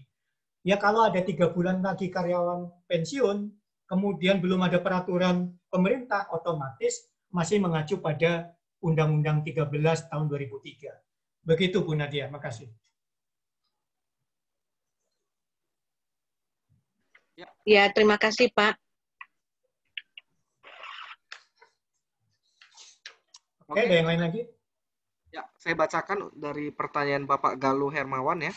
Izin bertanya Pak, untuk PP dan Kepmen yang dulu mengatur atas turunan Undang-Undang Nomor 13, apakah secara otomatis tidak berlaku lagi karena poin pada Undang-Undang 13 mengalami perubahan? Ini poinnya mungkin yang di Undang-Undang Cipta Kerja, Pak.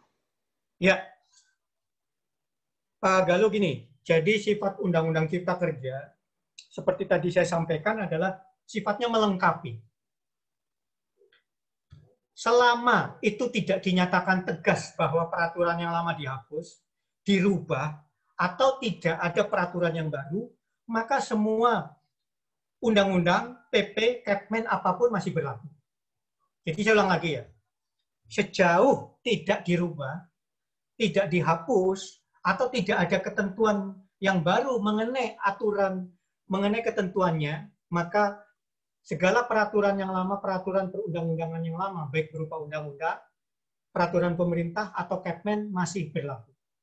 Mudah-mudahan bisa diterima. Makasih.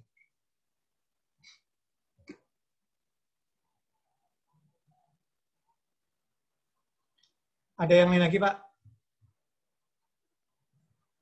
Oke, kita kasih satu pertanyaan terakhir ya, biar kita bisa tutup di 20.15.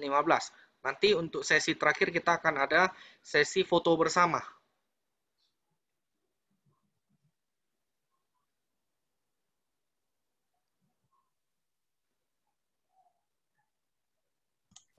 Ya sedikit ini aja Pak, pandangan saya gitu ya, mungkin bisa dikoreksi teman-teman peserta ataupun dari Pak Taufik. Jadi kalau saya lihat dengan pemahaman yang saya dapat gitu ya dari penjelasan barusan, itu saya lihat bahwa sebenarnya belum cukup waktunya gitu ya kalau harus dikritisi sesedemikian rupa gitu, karena kita masih menunggu dari PP yang dimaksud tadi. Nah, kalaupun ada catatan-catatan gitu yang menjadi kekhawatiran gitu, ya sifatnya masih baru kekhawatiran aja yang mestinya bisa dituangkan di mana gitu Pak, untuk jangan sampai terlanjur nanti ini kan sudah pernah kami angkat tapi tidak digubris, kemudian ternyata benar ketok palu, PP-nya kok seperti ini gitu. Kira-kira mungkin challenge juga buat teman-teman peserta webinar ini, kira-kira pandangan dengan saya seperti itu atau mungkin bisa melengkapi atau mungkin bahkan enggak seperti itu. Kira-kira gimana teman-teman atau Pak Taufik? Terima kasih. Ya, sebelum saya sampaikan, seperti tadi Pak Imawan sampaikan ke teman-teman, saya kira kan teman-teman ada yang praktisi AR, ada yang sarjana hukum juga, ada yang mungkin ahli hukum ketenagakerjaan, monggo. Ada yang punya pendapat, saya persilahkan dulu, baru setelah itu saya tanggapi.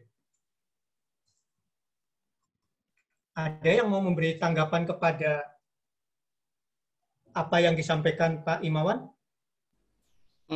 Oke, boleh Pak. Saya coba ini Pak ya, pemahaman saya dari tanggapan pemerintah, berita, dan juga beberapa kasus yang pernah kejadian Pak ya. Iya.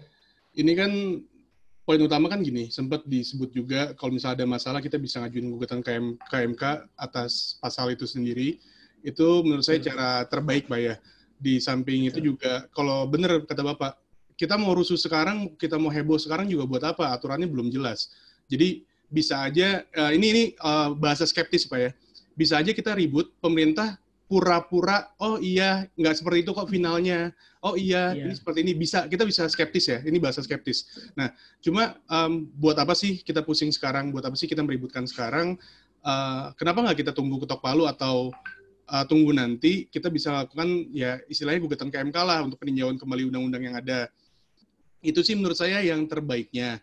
Cuma ini buat teman-teman juga mungkin gambaran aja, kita sadar sendiri mungkin agak melenceng, RUU KPK otomatis sah, sampai sekarang ke MK juga kita nggak tahu prosesnya seperti apa. Padahal demonya kacau banget. Gitu kan. Nah, ini buat pandangan aja. Jadi ada dua sudut pandang. Kita bisa ke MK, sudut pandang lain kalau tiba-tiba sah, masih ada yang mau nggak sih ngeperjuangin masalah ini? Lebih ke arah situ sih, Pak. Daripada sekarang di HR-nya sendiri, di HR-nya sendiri kita ribet ngurusin yang kayak gini. Bukan ribet ya, maksudnya kita harus mawas. Kita tetap harus mawas, kita harus tetap terupdate, tapi bukan berarti kita harus panas.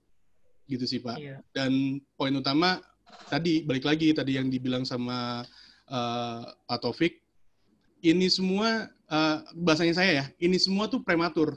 Undang-undangnya tuh prematur. Karena undang-undang turunannya belum jelas yang mana, peraturan perusahaan sejauh mana bisa mengatur ini, kita juga belum tahu jelas. Dan juga tadi Pak Taufik sempat menyebutkan juga bahwa di Indonesia tuh tidak umum dengan Omnibus Law. Jadi hierarkinya di mana juga bisa jadi salah kaprah orang.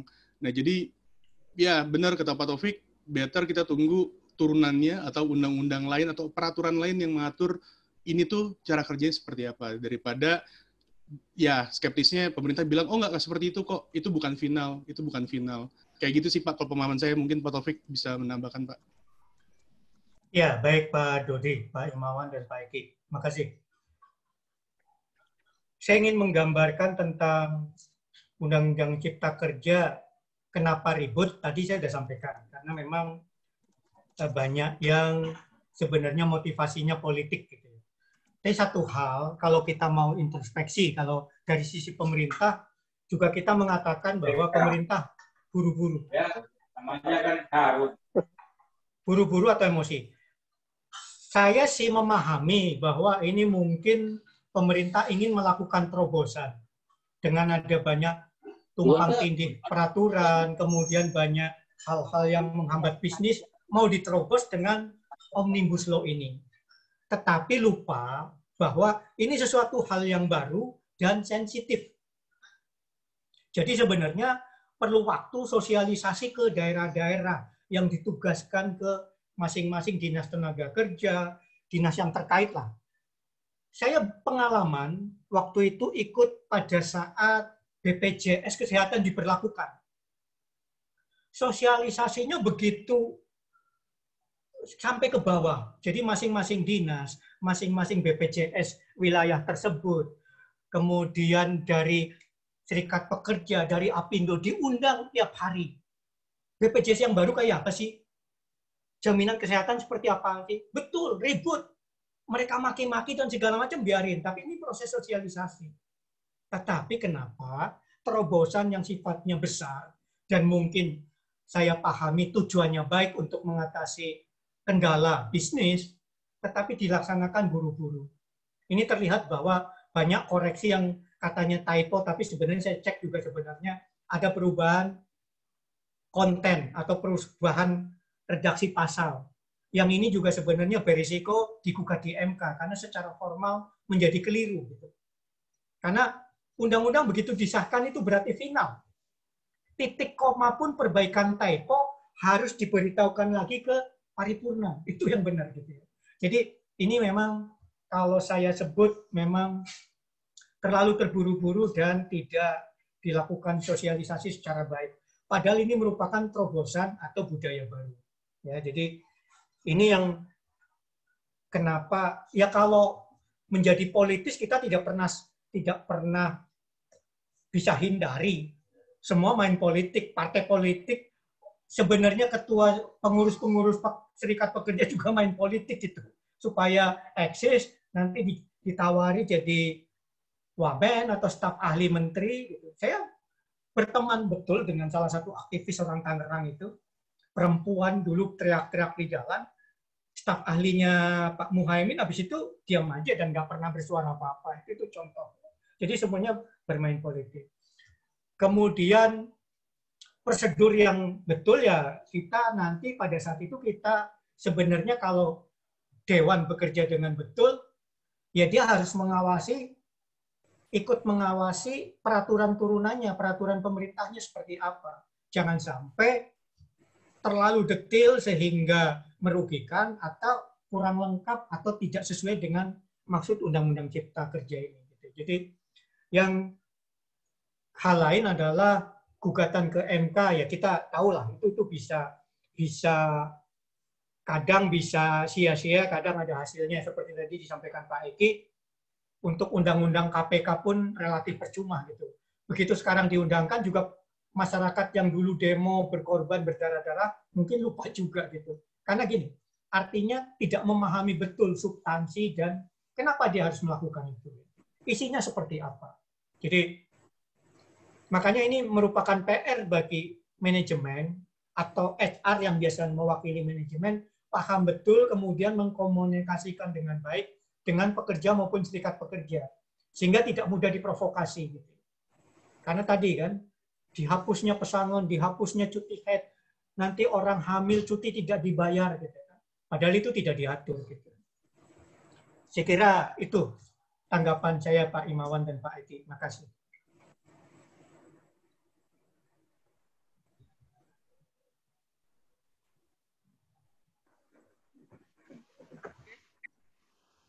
Ya, Pak Dodi, silakan.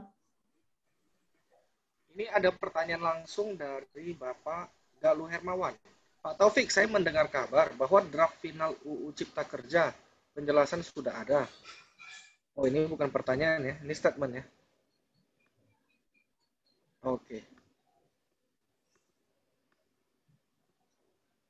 Ini statement dari Pak Galuh.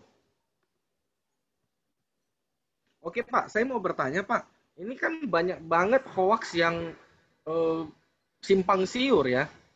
Undang-Undang Cipta Kerja katanya menghilangkan kekuatan PP 78 ya, Undang-Undang 12 kan.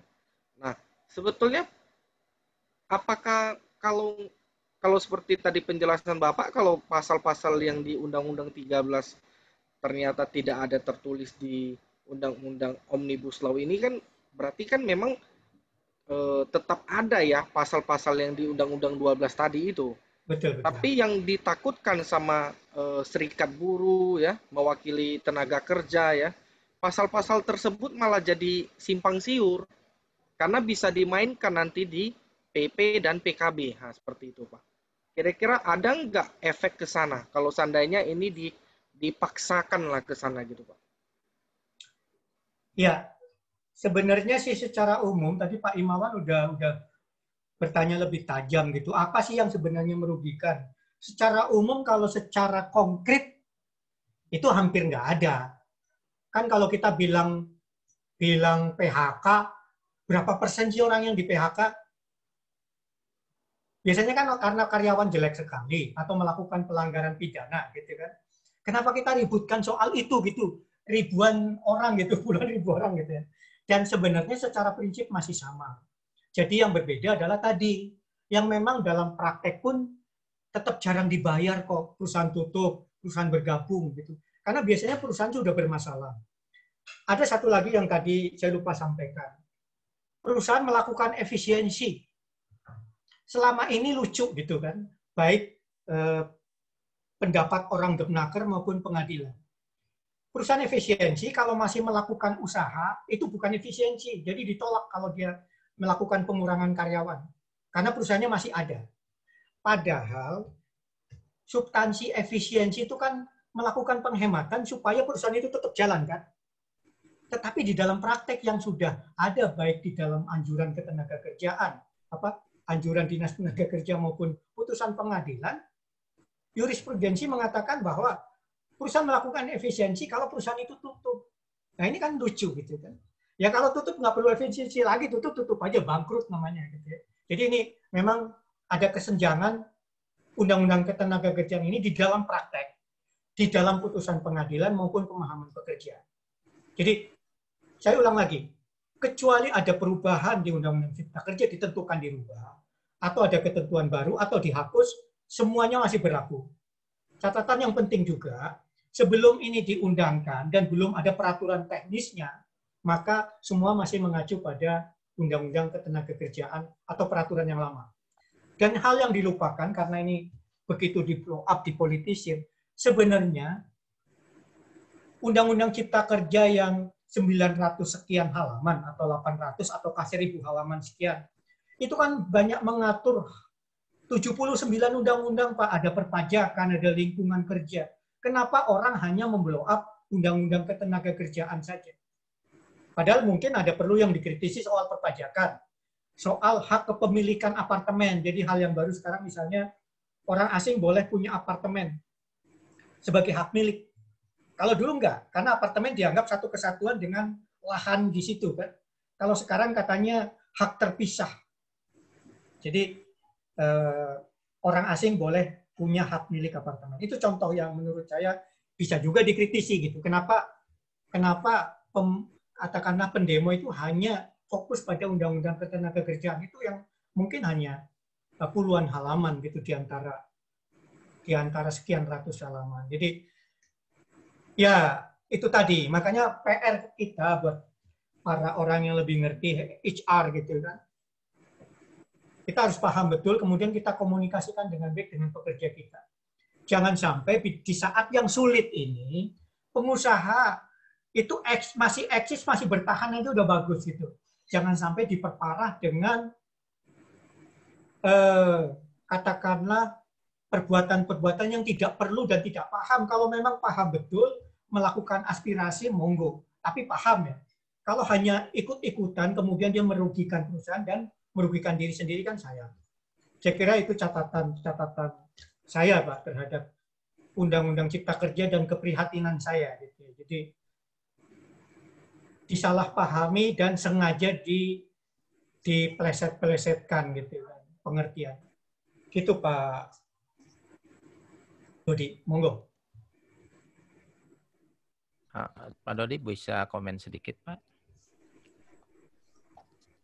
Silakan Pak.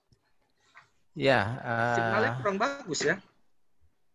Halo, suara saya kedengaran Pak Dodi? Pak Irwansyah, ya. Kedengaran. Pak Dodi malah justru yang kadang putus. Betul. Oke, baik Pak Taufik, Pak Dodi, mohon maaf, saya hanya ingin coba menutup saja karena memang waktunya sudah mau selesai. Saya kebetulan praktisi dan di asosiasi di Apindo juga. Jadi memang betul apa yang tadi disampaikan oleh Pak Taufik bahwa Undang-Undang Cipta Kerja ini itu adalah gabungan dari 79 undang-undang. Ya, jadi memang banyak sekali yang sebenarnya kalau yang diramein memang hanya Undang-Undang Ketenagakerjaan. Kalau boleh saya share screen Pak Dodi, Pak Taufik, diizinkan? Boleh ya Pak Dodi ya. Sebentar. Boleh. Ya. Terlihat Bapak?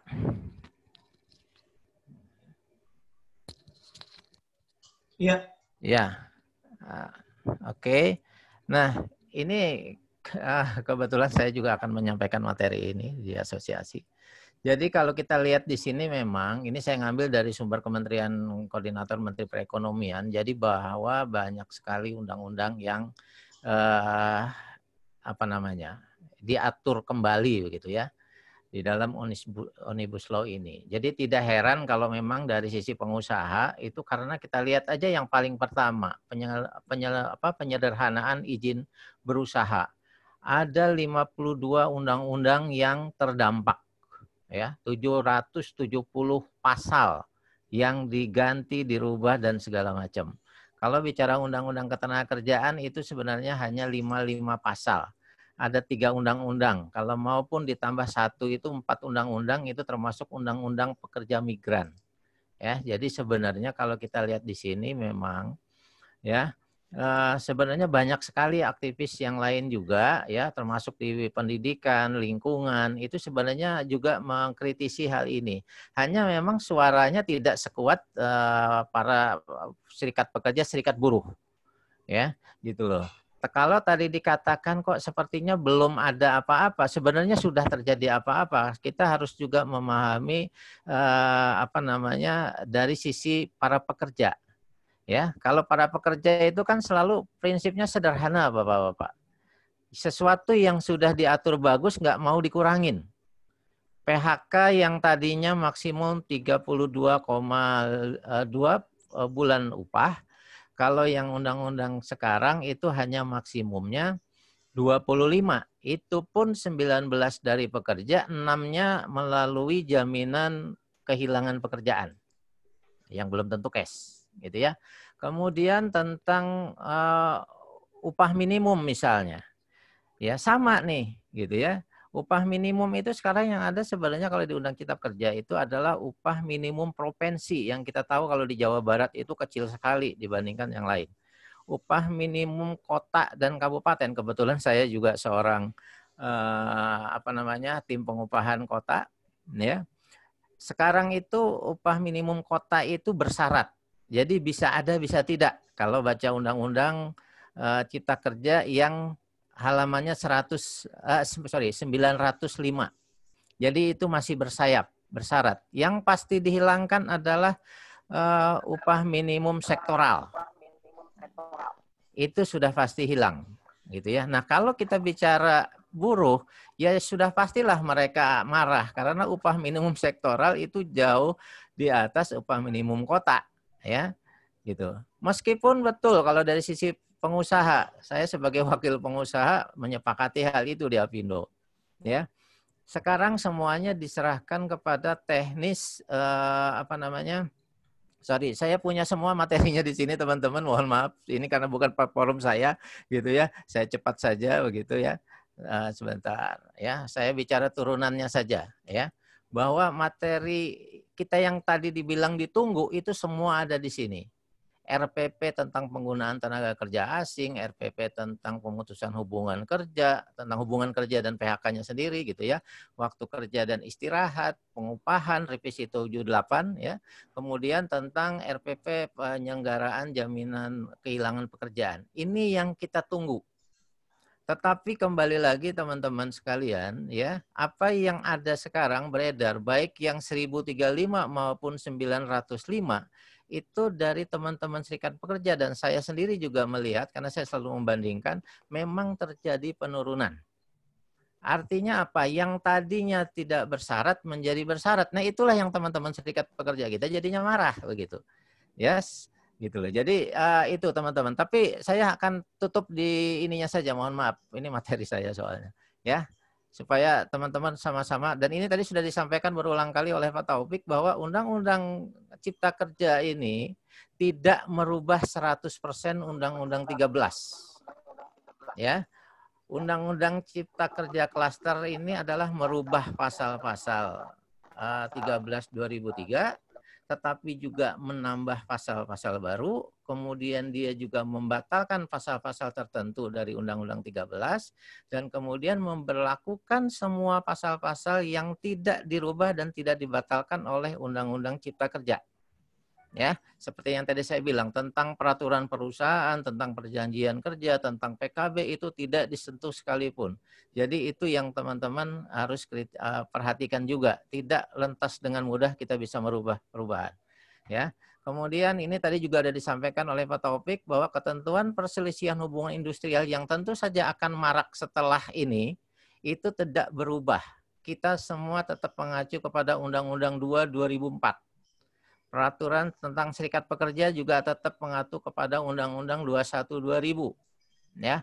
Kemudian yang lainnya seperti yang tadi saya sampaikan itu kita masih menunggu tentang ketentuan teknisnya yang seperti tadi disampaikan oleh Pak Taufik sesuai dengan peraturan perundangan bahwa dalam jangka waktu 3 bulan pemerintah wajib mengeluarkan peraturan turunannya. Ya, jadi barangkali itu yang bisa saya tambahkan Pak Taufik. Mohon maaf saya bukan ini hanya untuk melengkapi saja ya. pembahasan pada malam hari ini supaya jadi jangan juga kita menyederhanakan seakan-akan tidak terjadi apa-apa. Betul, sudah terjadi apa-apa. Begitu ya. Hanya kita memang harus bersiap diri. Itu saja. Terima kasih sekali lagi, mohon maaf. Assalamualaikum warahmatullahi wabarakatuh. Ya, terima kasih ya untuk saya kembalikan kepada Dodi. Ya, terima kasih ya untuk Bapak Irwansyah. Untuk sesi tanya jawab masih ada waktu ya. Bagi peserta yang mau bertanya kembali masih diperbolehkan. Dan sekaligus ini juga meminta teman-teman untuk mengaktifkan videonya ya. Supaya bisa saling berinteraksi. Oke, ini ada pertanyaan dari Pak Muhammad Al-Fazri. Kalau memang undang-undang ini berlaku ke karyawan yang masuk setelah undang-undang disah, maka akan ada perbedaan perlakuan ke karyawan lama masih memakai PP misalnya tentang cuti panjang setelah 6 tahun, gaji yang masih pakai sektoral, pensiun, betulkah pemahaman saya ini, Pak?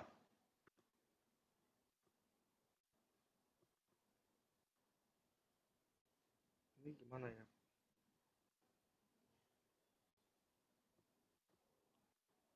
Ini sudah terjawab ya Pak Muhammad ya. Tadi sudah terjawab.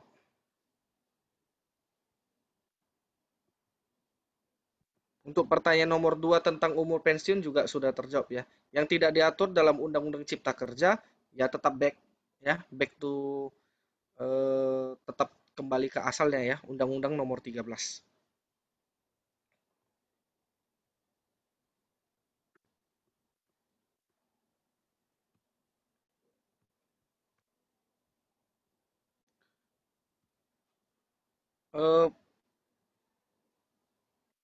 Iya, selanjutnya saya mau tanya ke Pak Taufik, Pak.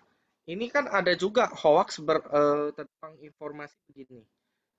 Dengan adanya Omnibus Law, ini kan turunannya nanti memperkuat perusahaan. Jadi, lewat PKB, perusahaan itu akan menerapkan banyak pasal yang memberatkan. Contohnya, seperti pemutusan hubungan kerja, mereka akan tambah embel-embel di situ kan, supaya banyak case lah ya, banyak masalah yang bisa mengikat tenaga kerja ya, atau memutuskan hubungan tenaga kerja.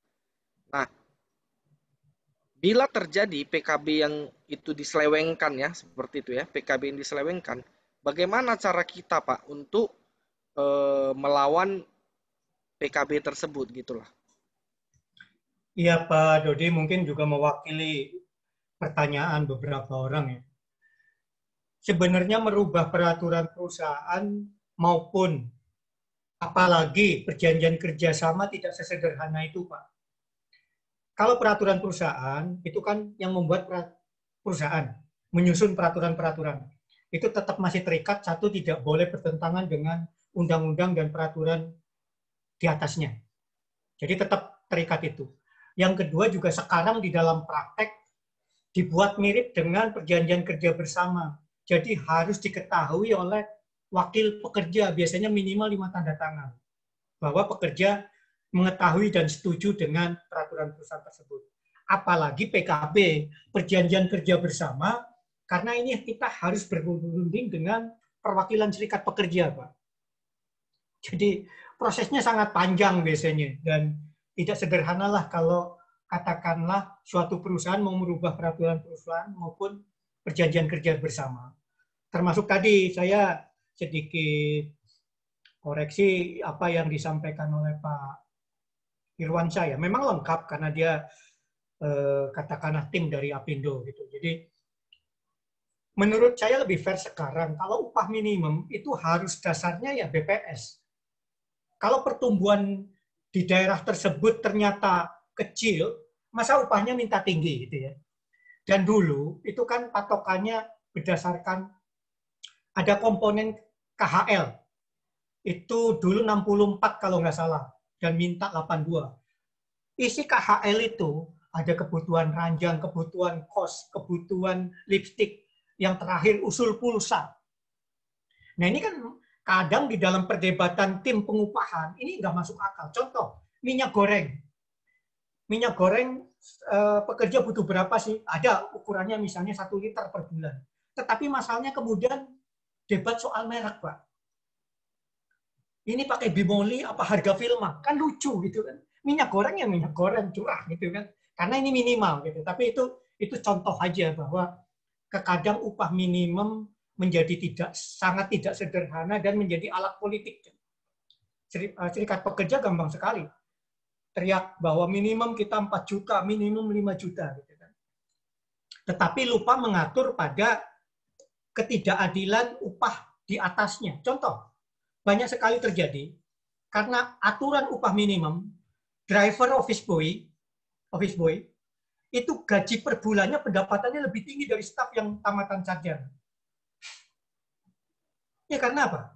Mereka driver direktur, ya berangkat jam 5 pagi dari rumahnya, kemudian direkturnya tiap hari pulang jam 9 malam. Kalau Jepang, Korea suka gitu. Dia dapat lembur berlipat-lipat. Sementara staf, ada beberapa perusahaan yang menetapkan bahwa level staf atau tingkatan tertentu itu tidak mendapat lembur. Jadi sarjana S1 yang pada saat tutup bulan gitu kan, accounting itu sampai jam 12 malam, mungkin per bulan 5 juta, 6 juta, di atas upah minimum. Sementara driver, office boy yang upahnya minimum bisa 7 juta, 8 juta. Ada dalam praktek. Jadi bicara adil dan tidak adil tentang upah minimum, ini relatif, Pak. Ya, jadi kita tidak serta-merta, makanya saya lebih setuju kepada aturan UMP yang baru yang lebih disederhanakan, tergantung pada pertumbuhan ekonomi di daerah tersebut dan angka patokannya adalah BPS. Jadi ilmiah dan pasti. Itu. Kemudian yang tadi Pak, jadi untuk merubah peraturan perusahaan kembali yang disampaikan Pak Dodi, atau perjanjian kerja bersama, prosesnya panjang Pak. Dan tidak semudah karena wakil karyawan kita bisa tekan dan segala macam. Karena biasanya kan mereka berafiliasi kalau misalnya ke SPI, ke DPC-nya. Jadi kalau dia merasa diperlakukan tidak adil, dia mengadu ke DPC, Pak. DPC bisa naik ke DPP dan segala macam. Makanya sekarang pengurus serikat pekerja itu relatif berkuasa. Di dalam praktek beberapa perusahaan, justru dia lebih berkuasa daripada HR manager, kalau nggak hati-hati. Ya. Jadi tidak semudah itu, Pak. Tetap satu, seperti yang tadi Pak Irwansyah sampaikan, kan juga ada catatan bahwa apa yang sudah diterima tidak bisa dikurangi. Jadi misalnya katakanlah di dalam peraturan perusahaan itu sudah diatur bahwa orang yang kerja 6 tahun, seperti Undang-Undang Ketenagakerjaan yang lama, diberikan cuti panjang sebulan, kemudian tahun ke-7 sebulan lagi. Kalau itu diatur di dalam peraturan perusahaan, ya tetap berlaku, kecuali karyawan sepakat untuk merubah. Dan untuk merubah tidak sederhana, Pak. Jadi termasuk upah apalagi nggak mungkin dikurangi. Jadi menurut saya fakta adalah ini belum berlaku. Kalau Pak Irwan tadi mengatakan sudah terjadi apa-apa, ya tergantung persepsi. Tapi menurut saya secara internal perusahaan, selama perusahaan itu sudah mengatur, ya sebenarnya tidak terlalu terpengaruh dengan adanya Undang-Undang Cipta Kerja. Saya kira itu, Pak. Makasih. Terima kasih, Pak. Sangat menjawab. Oke, kepada teman-teman, masih ada pertanyaan lagi? Pak Dodi, boleh sedikit nggak, Pak? Ini kan kelihatannya nih masalah ditanya karyawan lama sama karyawan baru itu gimana sekarang statusnya. Mungkin pembahasan dari Pak Taufik atau Pak Irwansyah tadi sempat bahas ya masalah undang-undang itu tidak berlaku surut. Nah, ini pemahaman saya Pak ya, tolong dikoreksi kalau misalnya saya salah. Misalnya seperti ini, pemahaman saya. Tadi sempat Bapak mention masalah cuti panjang. Kan di Omnibus Law, di yang bagian tenaga kerja, itu kan jadinya dihilangkan Pak ya, yang cuti panjang setelah 6 tahun. Nah, kalau di PP itu ada, berarti tetap berlaku, karena itu lebih baik daripada aturan. Karena hierarkinya adalah undang-undang di bawah peraturan pemerintah atau undang-undang itu sendiri, atau peraturan di bawah peraturan pemerintah atau undang-undang itu sendiri, tidak boleh kurang dari apa yang diatur pemerintah. Pemahaman saya seperti itu ya. Nah, tapi kalau misalnya di Omnibus ini diaturnya adalah Misalnya, cuti panjang jadinya ada, misalnya dibuat 6 bulan, kalau udah 2 tahun, jadinya dirubah menjadi 3 bulan, sedangkan di PP disebutnya 2 bulan misalnya. Berarti kan di PP itu jadi batal demi hukum kalau nggak salah, karena di bawah aturan yang berlaku oleh pemerintah. Kalau menurut saya yang kita bahas masalah berlaku surut tuh pemahaman saya seperti itu. Terus tadi sempat ditanya gimana masalah karyawan Pak Muhammad Al-Fajri ya. Gimana karyawan kalau misalnya dia udah dekat 6 tahun nih, apakah dia tetap bisa dapat cuti panjang kah? Beda sama karyawan yang baru. Kalau bahasan dari Pak Taufik tadi sendiri kan bilang kalau ini 6 tahunnya setelah undang-undang itu disahkan, berarti dia tidak dapat kecuali PP mengatur. Ya kan, kalau kecuali PP mengatur. Jadi kalau misalnya PP-nya nggak ngatur, berarti dia nggak akan dapat. Tapi kalau 6 tahunnya ini sebelum undang-undang itu berlaku, dia dapat hak. Pemahaman saya terkait berlaku surut adalah kapan kondisinya itu terjadi. Kalau berlaku surut ya Pak ya, pemahaman saya. Kapan kondisi itu terjadi? Misalnya kondisi ini terjadi sebelum disahkan atau sebelum ada peraturan pemerintah yang mengatur, berarti kita mengambil yang lama. Tapi kalau sudah disahkan peraturan pemerintah yang mengatur, kita aturannya pakai yang baru, kecuali di PP diatur. Nah, mungkin ini banyak teman yang belum paham kali ya masalah berlaku surut. Mungkin Pak Taufik bisa jelasin bahasa sederhananya gitu Pak. Soalnya dari tadi saya lihat ini pertanyaan masalah berlaku surut, peraturan berlaku surut ini ada lebih dari 5 kali orang nanya nih Pak. Ya, baik Pak Eki. Maksudnya berlaku surut itu adalah gini Pak. Jadi kalau misalnya katakanlah sekarang lagi ada proses PHK gitu di pengadilan. Sekarang kemudian ada peraturan cipta kerja yang baru disahkan. Padahal di cipta kerja kan tidak diatur harus diberikan 2 kali PMTK, kemudian 1 kali penerimaan masa kerja ya. Untuk yang pensiun tidak wajib seperti itu.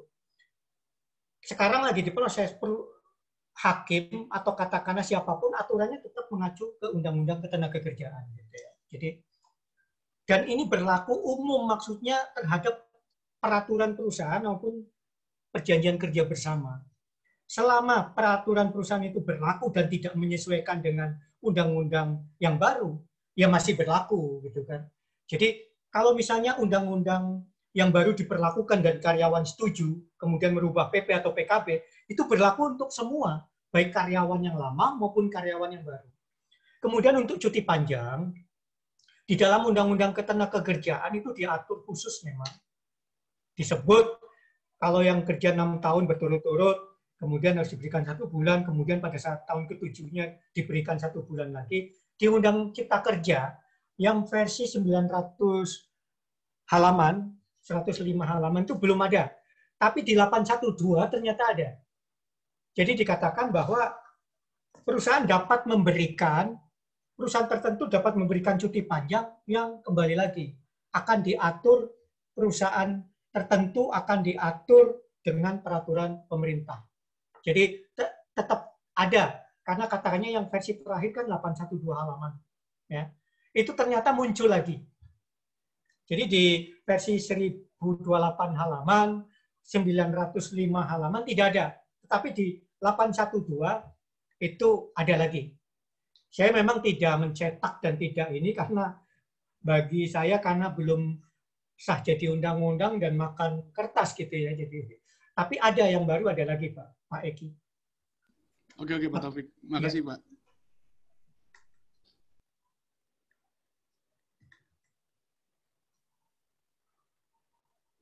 Oke, jadi Pak Taufik Salim, saya coba mengambil kesimpulan ya untuk materi malam hari ini. Nah, boleh juga nanti Bapak kasih masukan ya. Berarti problem terbesarnya itu belum bisa kita bayangkan ya, karena Undang-Undang Cipta Kerja ini satu, dia kan belum diteken Presiden, ya kan? Nah, bisa juga nanti Presiden keluarkan Perpu juga kan? Kalau keluarkan Perpu, kandas semua kan? Nggak bisa lah. Berarti semua yang kita pikirkan semua jadi gagal kan? Kembali lagi ke Undang-Undang 13. Nah, tapi ya saya kalau lihat optimisnya Bapak Presiden, saya yakin sih dia akan fight terus itu. Karena Undang-Undang Omnibus Law ini memang beliau sangat getol ya, sangat pengen terjadi banyak perubahan. Nah, kesimpulan yang kedua adalah hoax-hoax yang beredar di media sosial maupun secara publik ya disampaikan ternyata banyak nggak benar gitu kan.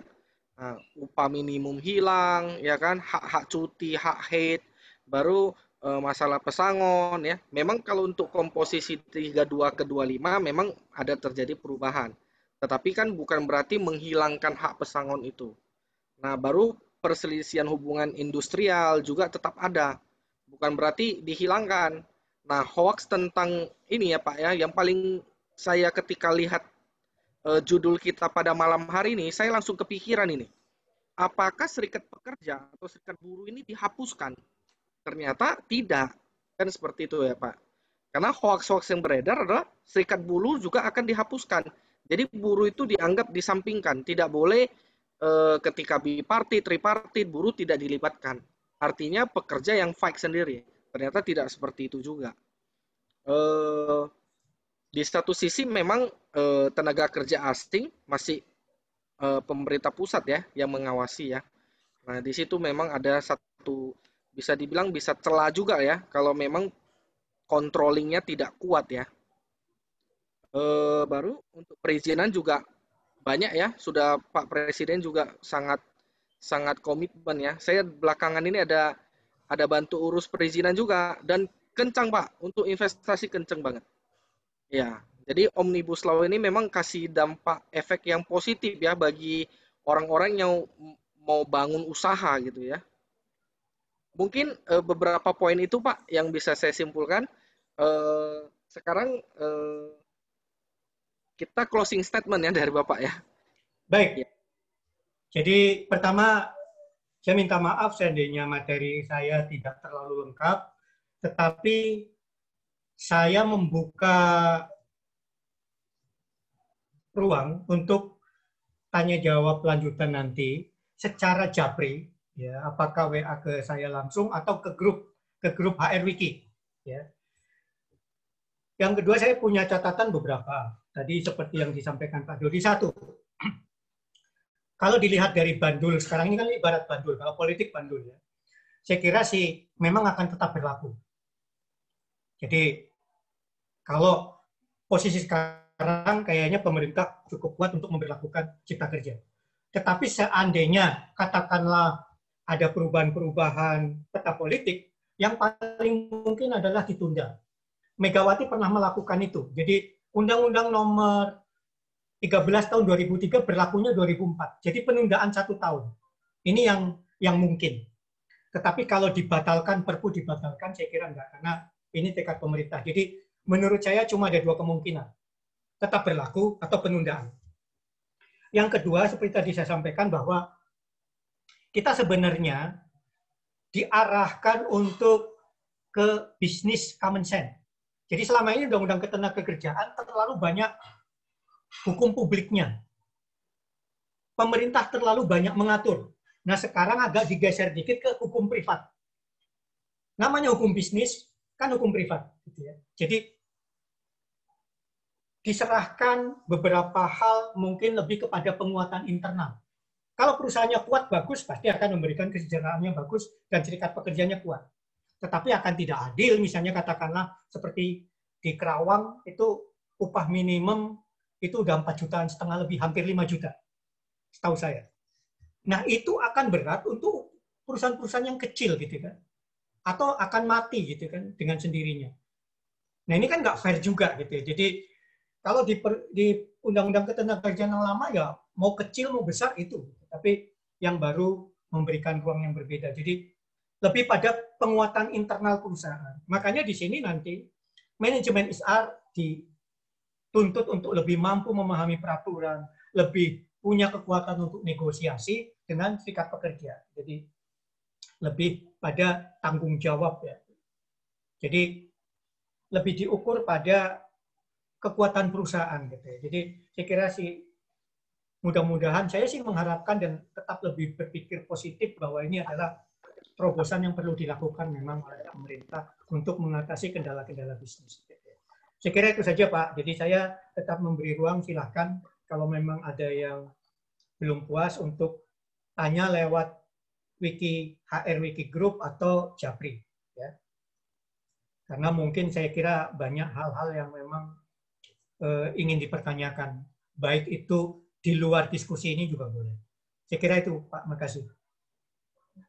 Oke, terima kasih Bapak Taufik Salim ya. Materinya sangat membantu kita untuk semakin kenal ya. Dan kita juga tahu lebih dalam Undang-Undang Cipta Kerja yang baru disahkan di DPR ya. Banyak kontroversi yang terjadi. Nah, banyak berita-berita isu ya maupun hoaks yang disebarkan ya dengan sengaja maupun tidak sengaja. Nah, itu sudah banyak kita tepis ya pada kelas training pada malam hari ini. Terima kasih juga untuk Bapak HR Wiki ya sudah memfasilitasi kita pada malam hari ini. Untuk pertanyaan-pertanyaan selanjutnya bisa langsung dibuat di grup sementara ataupun di grup HR Wiki. Terima kasih untuk kita semua dan sebentar kita akan sesi foto ya. Jadi kita harapkan semuanya untuk menghidupkan kameranya masing-masing.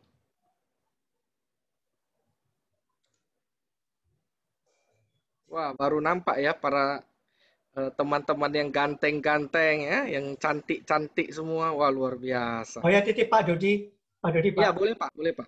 Tadi ada yang nanya nomor WA saya. Jadi tadi saya share lewat chat.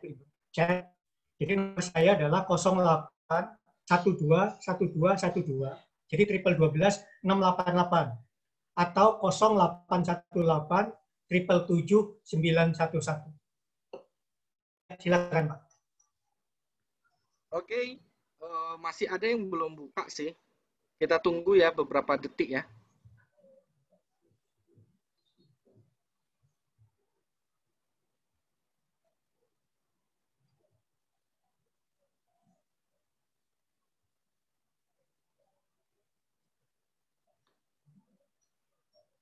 Oke, untuk sesi foto kita kali ini, mari kita smile-nya lebih besar ya.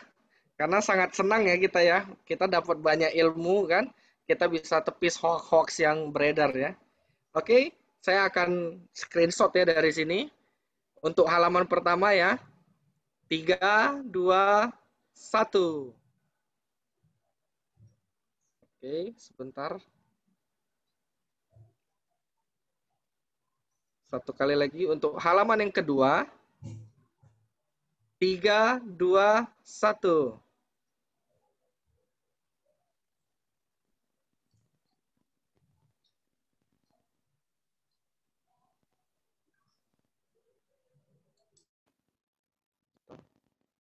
Oke, untuk halaman yang ketiga.